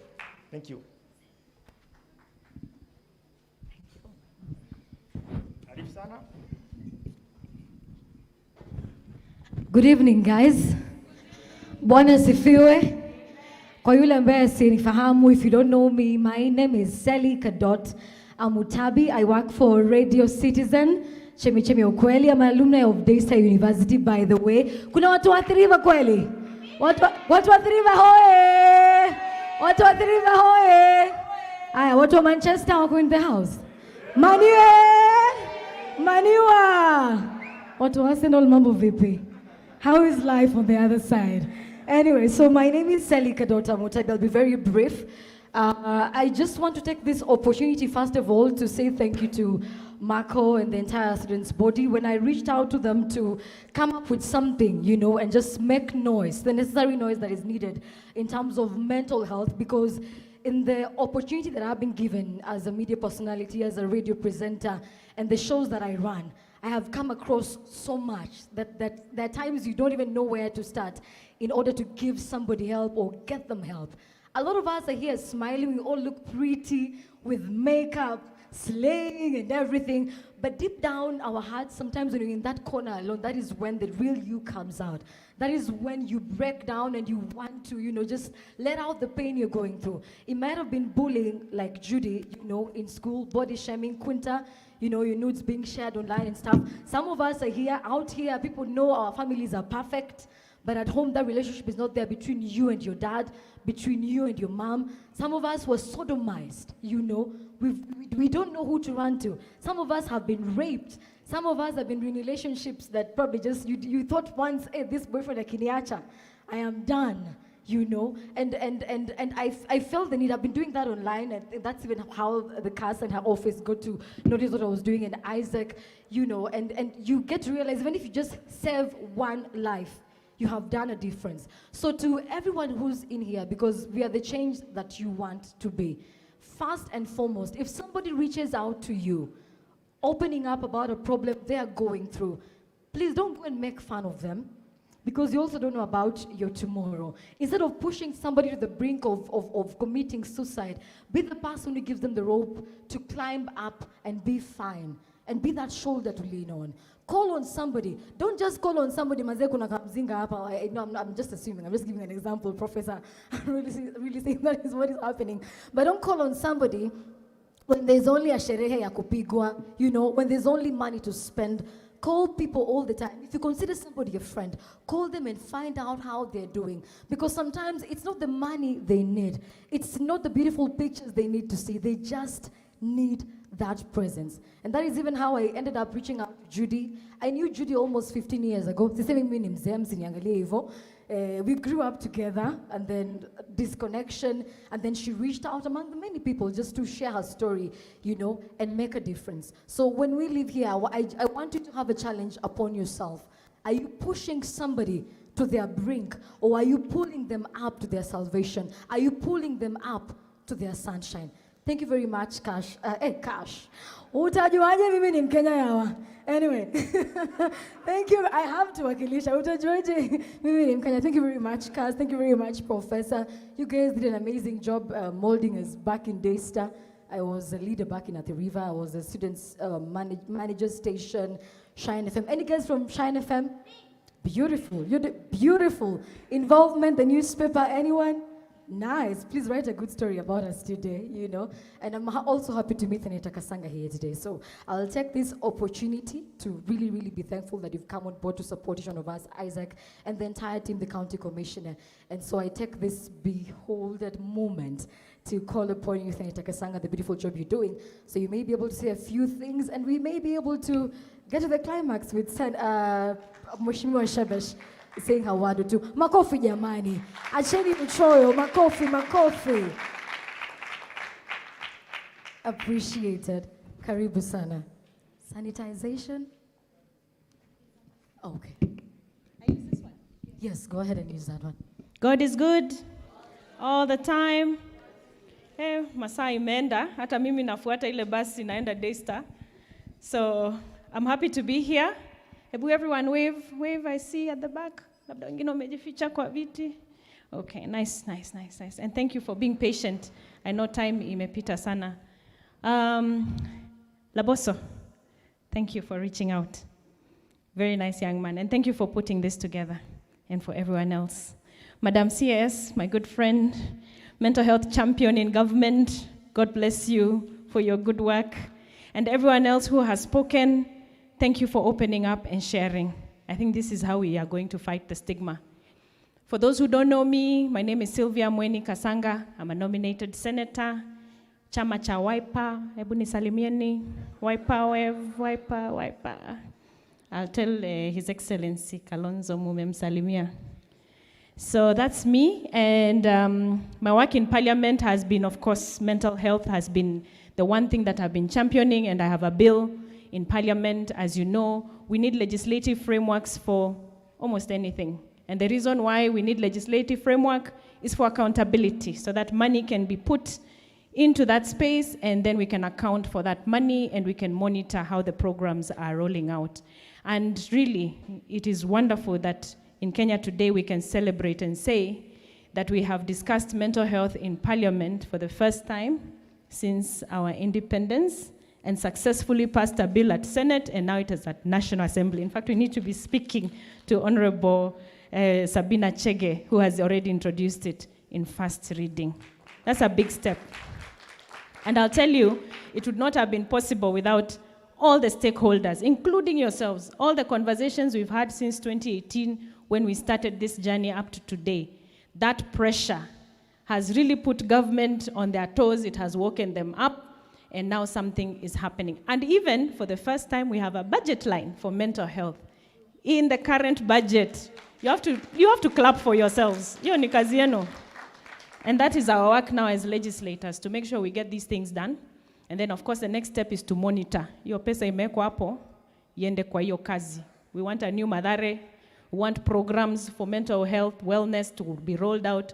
We need more practitioners to be paid by government so that they are there, they're accessible from level 1, level 2, level 3. We want to mainstream mental health into the healthcare system so that even NHIF can cover you when you go to hospital. And I don't need to say too much more. I have to thank Gadoni. I think Gadoni, where is she? Gadoni, are you still here?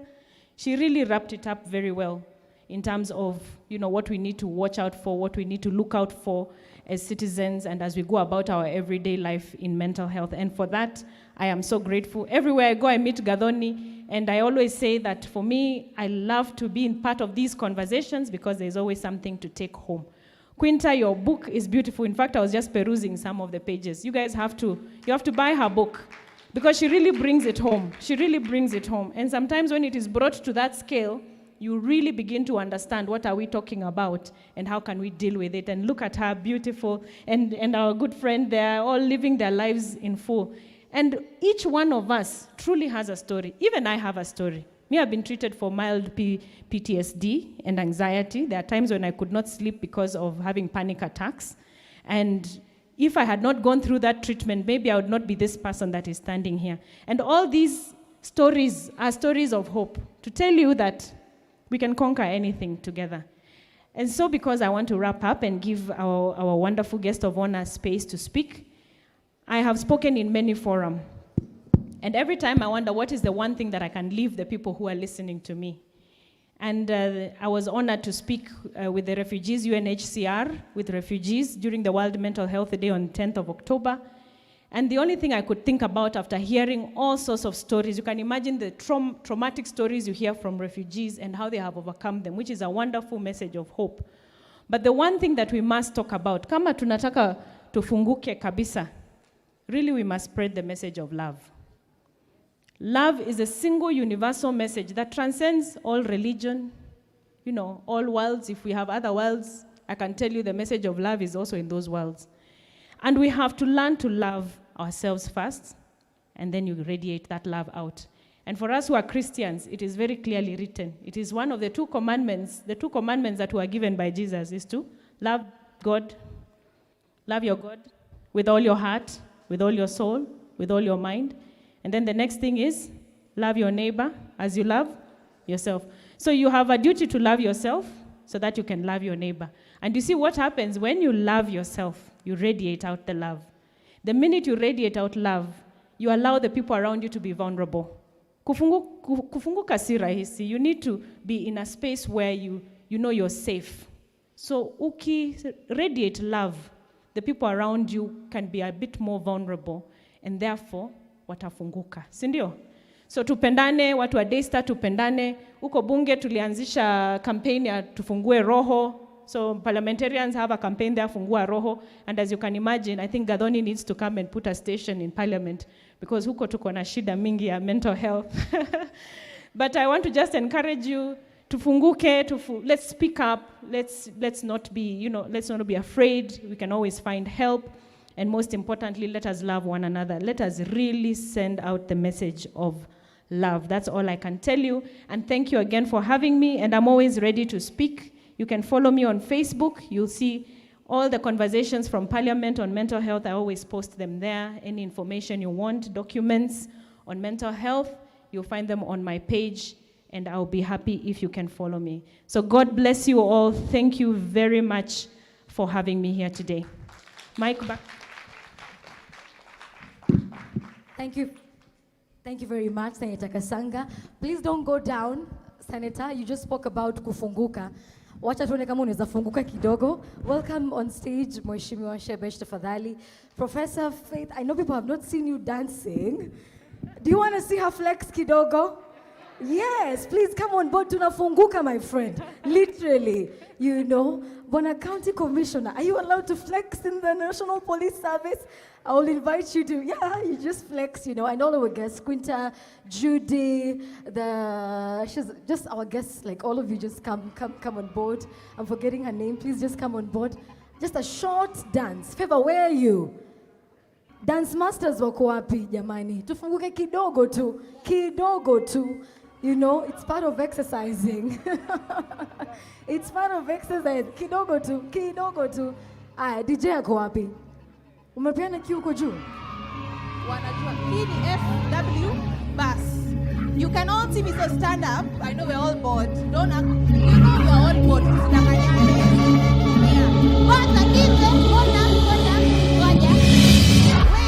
Stretching is important, kindly. So all of you stand up. Stretching is very important. It's been a long day full of many speeches. And before we crown it all with Mheshimiwa Shebesh here, it's good to just do a gig kidogo, mind changamke. So Favor, take it away. Use this mic. So now, if you can see me, how many know this song? Ile ya wale watoto. Ah, na na na na na na. You know it? Yes. So this is, so you will follow me, okay? DJ, washa your kitu. You will all look at me. It's a very simple dance. Okay, so 1, 2, 3. If you watch Sleepy David, so start winding your waist. Okay, follow me. 1, 2, 1, 2. This side, aya. Where? That side, where? Okay, where? I can see you. You're not doing. You're standing looking at me. Where? We're about to run. Where? We're about to run. Aya, you're running. 1, 2, 3. Your hands up. Hey, shoulders. I see your hair. Waist. Jump. Hey. Hey, hey. Say, hey. Hold up. Ngoja. Hold the book. Wait. Favor. Ngoja. Marco tuko shoulders. Marco wako shoulders. Na by the way, wakumbushe, ni right, left, back to your waist, your toes, and turn. Bas. As simple as that. Hivyo tu. Ile part tumeintroduce ni ya we na ya kukimbia, okay? We want to represent the Kalenjins in the house. We love you, okay? Aya, DJ, tuanze from the top. Okay? Something all of you. I can see all of you, okay? Aya, tuko karibu kwanza. Nobody is older than me, okay? Wewe, mkono iko hapa, okay? Aya, twende. Let's go. Tell your neighbor where. Aya, where. We are about to run. Where? Aya, we are running. Let's go. Aya, left. Hey, shoulders. Waist now. Marco waist, very good. Jump now. Aya, okay. Aya, if Rachel Chebet can dance, who are you, eh? Your waist. Aya, jump. Okay, now I can see all of you at the back. Kama unaniangalia, you are wrong. Turn, you are wrong. Yes. Okay, cut DJ. Thank you very much. Appreciated. Karibu sana mheshimiwa.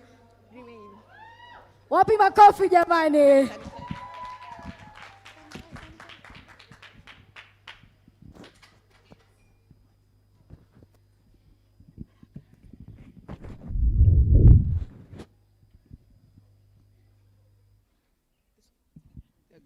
So good evening, everybody. Let me first apologize for bringing government boredom into this meeting. I really want to apologize for bringing government boredom. And as government, we are going to take responsibility for that boredom by making sure that on the 22nd, we support Dominic and his cause. That is the punishment on which I have given my officers who have come here to talk bureaucracy and kill the mood of people who are sharing. You know me, I don't beat around the bush. And I'm going to bring that mood very quickly, because I know what it is that we wanted to achieve here today. Tulikuwa tunataka kufunguka. Sio kusomewa policy na bureaucracy na sijui nini na paper ambao hujaandika na vitu ambao hujaimplement. Hiyo tutapay back with Dominic. So let me bring it back home very quickly. And I'll bring it back home very quickly by first introducing this beautiful lady here, Miss World Kenya, who will be representing us in the international stage. And the reason why Miss World is here is because there were Miss Terry Mungai, who has left, who is the franchise holder and who has been my friend for years, agreed together with a conversation with me that the theme for this year that Miss World Kenya will carry and take to the global stage is on mental health. And because of that, I'll give you a minute just to speak about it so that you tell us what you are going to do, what you've learned so far, whether you have had something that will add value to you, and what you hope to do with your crown on mental health, especially working with universities like Daystar. Thank you so much. Yeah. 1, 2. Thank you so much. Good evening, ladies and gentlemen. Good evening. My name is Sharon Obara, Miss World Kenya 2021. Other than that, I recently concluded my degree program at Kenyatta University a month ago. So I think it's safe to say I'm the youngest in the panel. And I'm really happy because this is actually something I studied in school. I'm actually practicing it. I pursued a bachelor's degree in psychology. Okay. So other than that in campus, okay, let me say just a month ago, before I was crowned, I was, let me say, a promo girl, these activation girls. You'd go to events, you find me ushering people to their seats, you find me maybe serving drinks and everything. And one thing I learned, I had a lot of people opening up to me at that moment. I'd find maybe men, older men, age mates, women, they just open up and talk. Everyone wants someone to talk to. So I want us to educate ourselves. You pick up these cues. If someone tries to strike a conversation with you, listen, it won't really take away much from you. Maybe in a matatu. At times you might be in a hurry or something, but you never know if you're the saving grace of someone. So be in that space to talk, be in that space to listen. And as Judy said, si rahisi kufunguka. It's not easy, but the little effort, at least you can journal it, or you can also talk to a stranger. Sometimes talking to a stranger is much easier. So do not suffer in silence. Make that step, and I hope as I take this issue to the mental stage, I hope to destigmatize so that we can look for professional help for mental health, as we do with common diseases like maybe stomach aches, headaches. We consult the medical practitioners, don't we? That is what I'd like us to do. Let's normalize speaking up. Let's normalize looking for professional help. Thank you. Thank you. Thank you very much. I appreciate that, and I'm now going to keep it very quick. If you follow me on Shebesh Speaks, you know that I speak about mental health, not because I'm a government official, but because I do suffer from a mental health issue.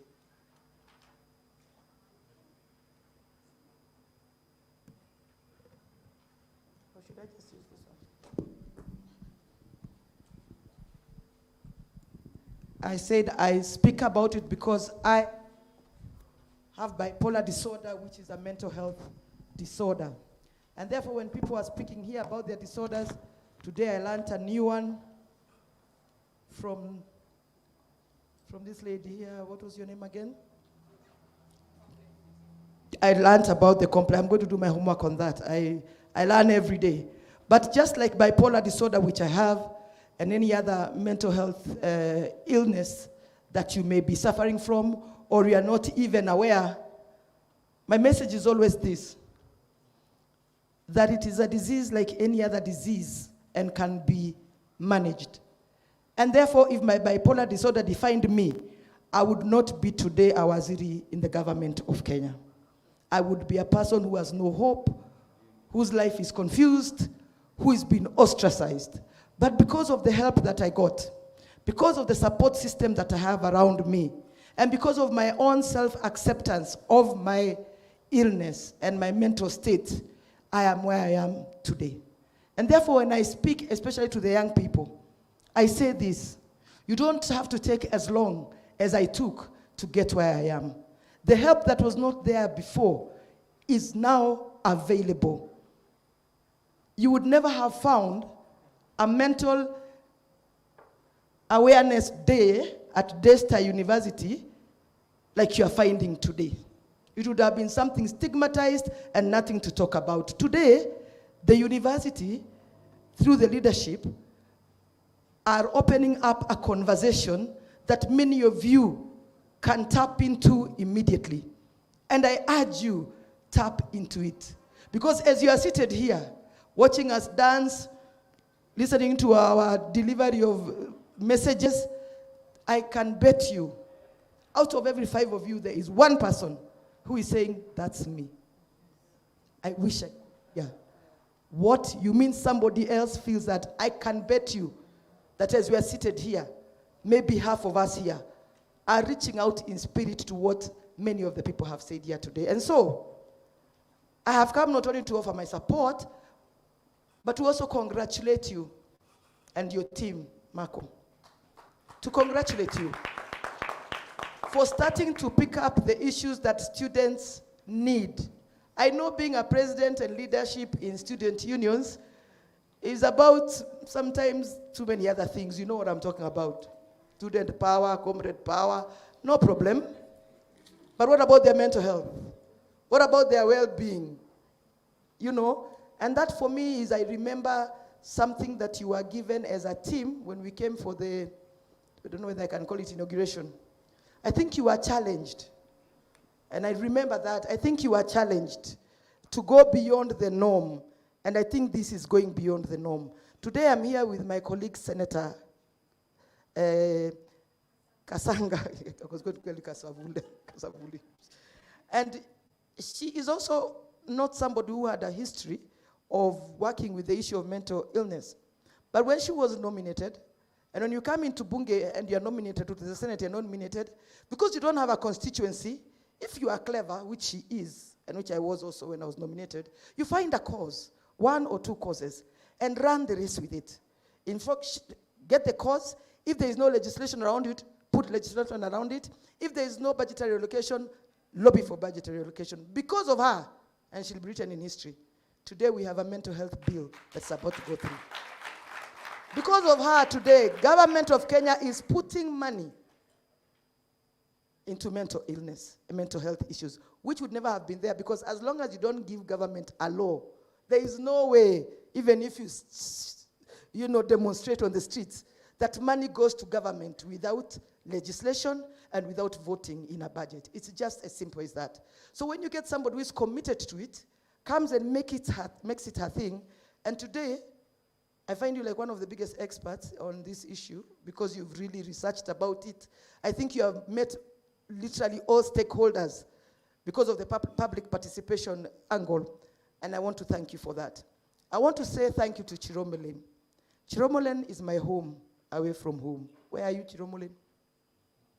You are my home, away from home, because I never shy about it. When I need to go to hospital, just like you people who have diabetes, sometimes you have to be admitted. Even me, sometimes I need to be admitted. And I thank God that I can afford Chiromolen. Not many people can, because I have insurance. But that is the reason why we have also started the conversation around NHIF. Because NHIF needs to cover mental illness.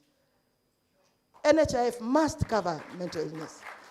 So that it is not only me who can go to Chiromolen, but it is anybody who has an NHIF card who can get treatment.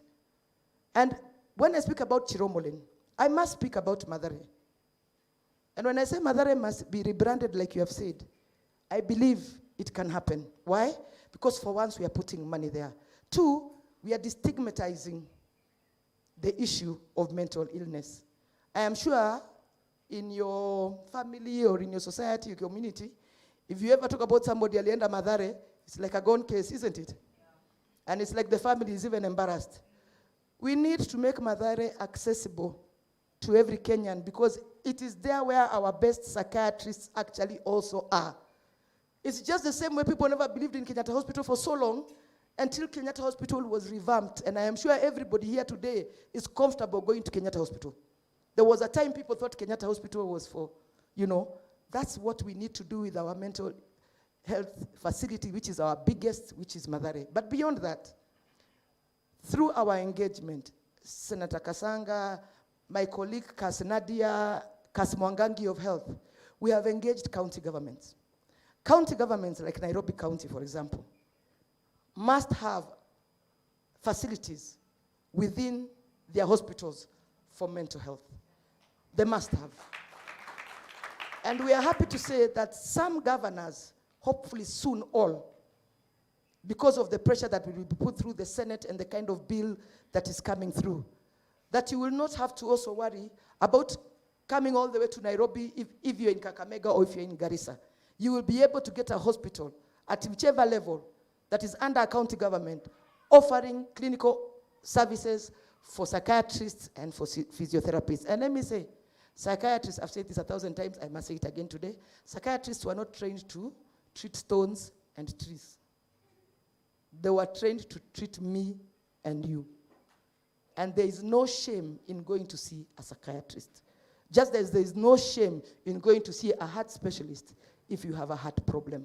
We must also destigmatize the role of psychiatrists. I say this because I probably have a louder voice, and Senator Kasanga here, and even the Miss World franchise, and we have stronger voices than psychiatrists on TV and on radio every day saying, please, please come. People are like, no.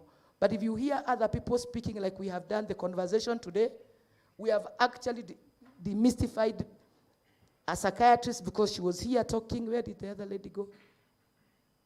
And you said you just did what? What did you say you studied? Studied psychology, so she can be your psychiatrist. Wanaume mko hapo na mimi. You can go there if you have a problem. But you can see that we have them. It's just that people don't also feel comfortable going to see psychiatrists. Let me close with this. As I was thinking about what to speak about here, because I always think, okay, I'll have to say those normal things which I have said. But what do I want to go home with today? And it kind of came out in the conversation. I think, again, I'm going to ask you, I'm so bad with names. Judy. You know, we talk about how to take care of ourselves. If you have a mental illness, and we are hoping that we're reaching somebody who does, telling you how to take care of yourself, how to identify that you are, this what you're feeling is normal, what to do, get out of bed, talk to somebody. Now I want to talk about the people around us. And I mean the people around us, meaning that out of the 5, because in Kenya, out of 5 people, 1 has a mental illness. So fanyeni hiyo hesabu, so you know the sick people, how many we are here, and the rest of you, how many you are. And I want to talk to the rest of you. And I want to say there's too much pressure for young people and too many expectations. And I'm saying that as a mother who has teenage children and grown-up children because I'm a grandmother, and I can feel sometimes the pressure that I give to my children. And why I'm feeling that we are losing our young people in schools and universities and colleges is because of the unrealistic expectations that we put on our children. So many of you may be here, you're here, you have a degree, you're studying, but honestly, if you are asked, you know you're a good footballer. For real. You know in your heart. Football is your passion. But imagine you are here because of your parents, because of whatever. Number 1, pressure. That we must start taking responsibility as those of us in society around people who have a predisposition to mental health, that please, let's also take responsibility. Let me leave from parents and go to teachers. And again, there's a lot of pressure from teachers. Dominic's story was an example of a true case of the either inability or I don't know what it is to be able to see when a child, a young person is reaching out. And I'm saying this, even as we are coming to talk to young people here, Professor, also around the teaching fraternity, whichever level it is, there also needs to be a sort of an awareness so that you don't put pressure on somebody who honestly, if you just had a bit of insight, you'd realize there is something different about Marco. Before I go full blast on him, what are you doing? We're not happy with you. Have I noticed? Have I noticed that there's something? So I'm saying today to those who are listening, apart from us who have the issues, who are struggling every day, we are taking our medication, we are going to see counselors, we are waking up every day saying, God, give me another good day today. Those around us, as you are supporting us, take time to understand what is the best way you can play your role. And I promise you, these stories of suicide that we are hearing, if our support system, because we are the ones with the issues, we are the ones who are suicidal. Sometimes you reach a point, if somebody did not come at that moment, we would be talking a different story. And therefore, I'm calling on you people who can stand in the gap for us when we are at our lowest. Please, stand in that gap. Mungu awabariki sana.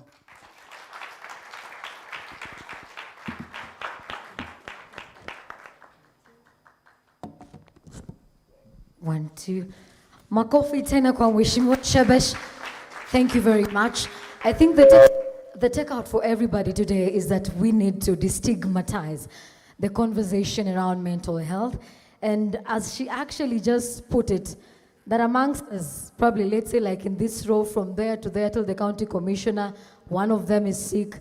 Apambele, Professor Shebesh Kasanga, Miss World, one of them is sick. From Marco all the way, there's one person who needs help. So if you can be able to, go around, I keep saying online that you need to make the necessary noise about this whole thing. And I'm glad that we've started this whole thing here, Senator Kasanga and other people, and I pray that we may just take this message out there that a life may be saved. You're not doing it for millions of people. That one person who needs to be told it is okay. It is okay to rise up and say, you know what, Seli, you know what, Shebesh, you know what, Kasanga, I'm going through this and I need help. Let us destigmatize that. So I'll call upon Marco Laboso for a vote of thanks.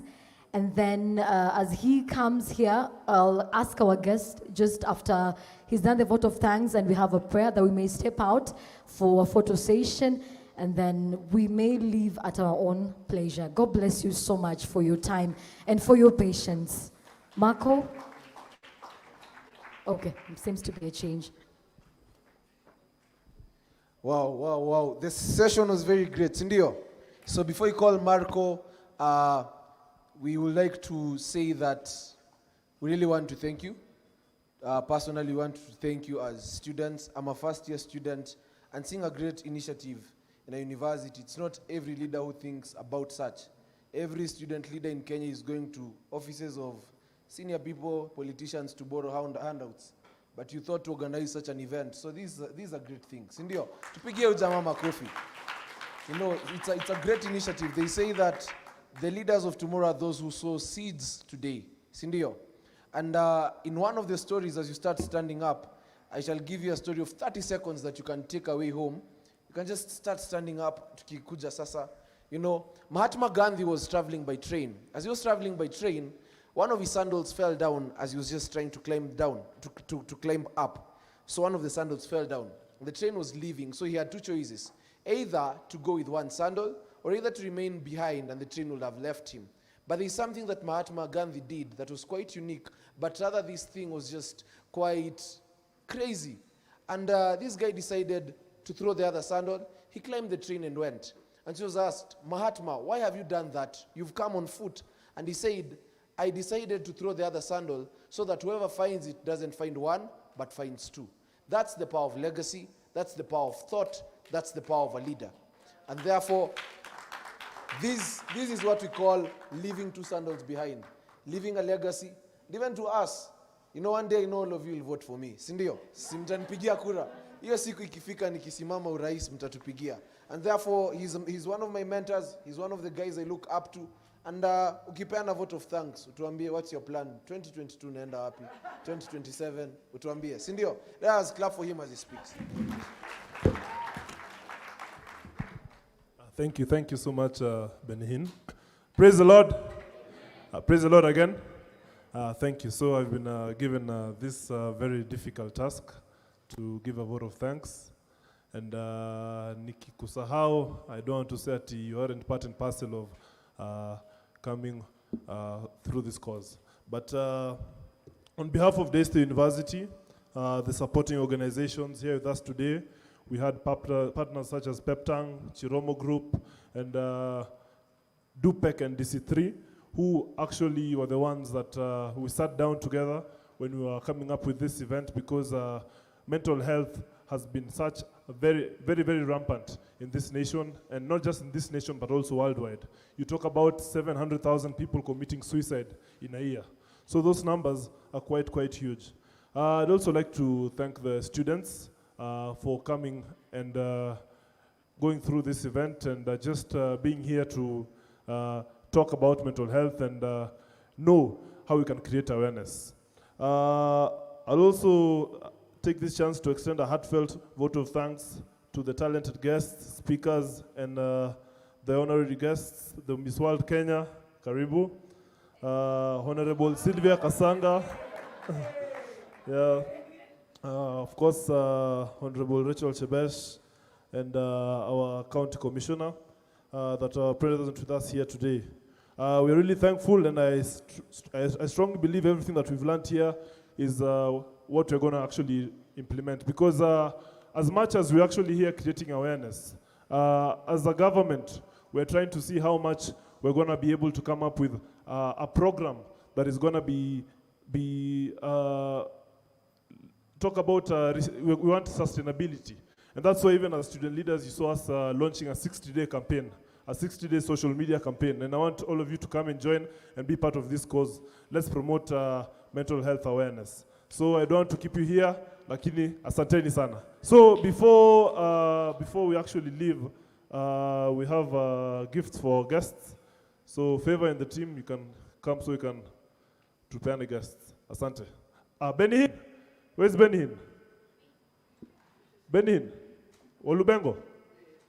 Yeah, so Walubengo, the organizing committee, the DUSA leaders, Kinanalwa, Zaza, Duke, I see you, Mtuku, na washukuru wote. I can see the Secretary General is around. Na mambo ya 2022 na mambo ya 2027 tutadiscuss baadaye. Saa hizi ni mental health na mental health awareness. Asante.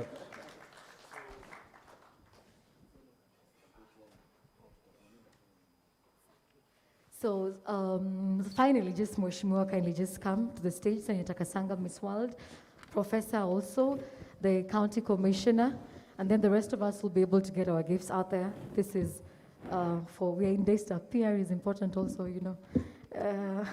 Zawadi zipewe wageni. So Favor, in your department, could you take charge of that? Okay.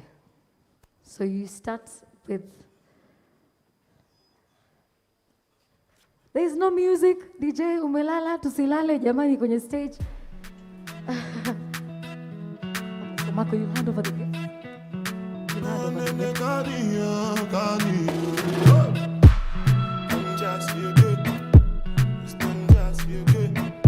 It's done, just feel good. Just for the record. Just for the record. If they like the chop or the tomato, then no go ketchup. Okay. Marco, County Commissioner, thank you very much for gracing our occasion today. Miss World, I know Marco will see you after. Amejitetea sana, wacha nimsaidie pia. It will be an honor to him. Atafunguka zaidi. Atafunguka kabisa kabisa. That one I can assure you. And then Professor definitely, okay, Senator Kasanga.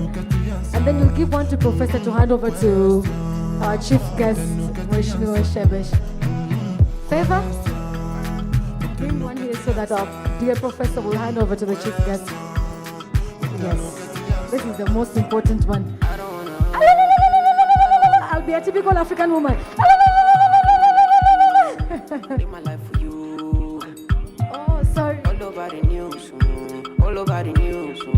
Thank you very much for coming. Asanteni sana. So I kindly request all our guests, let's just step out from this door. We go take a picture and then, yeah. And don't leave because we also have gift hampers for you kindly. So don't leave. Thank you. When these people they come body me, it's why I die sometimes.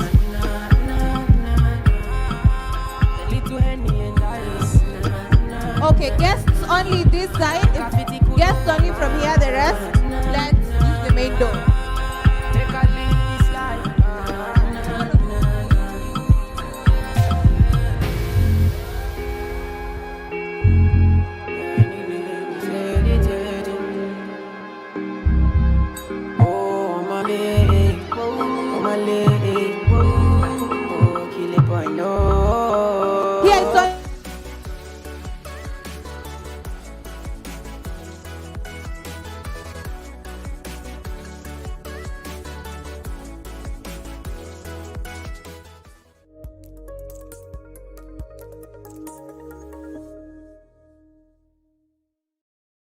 Boy, they may not thank God, I got the name.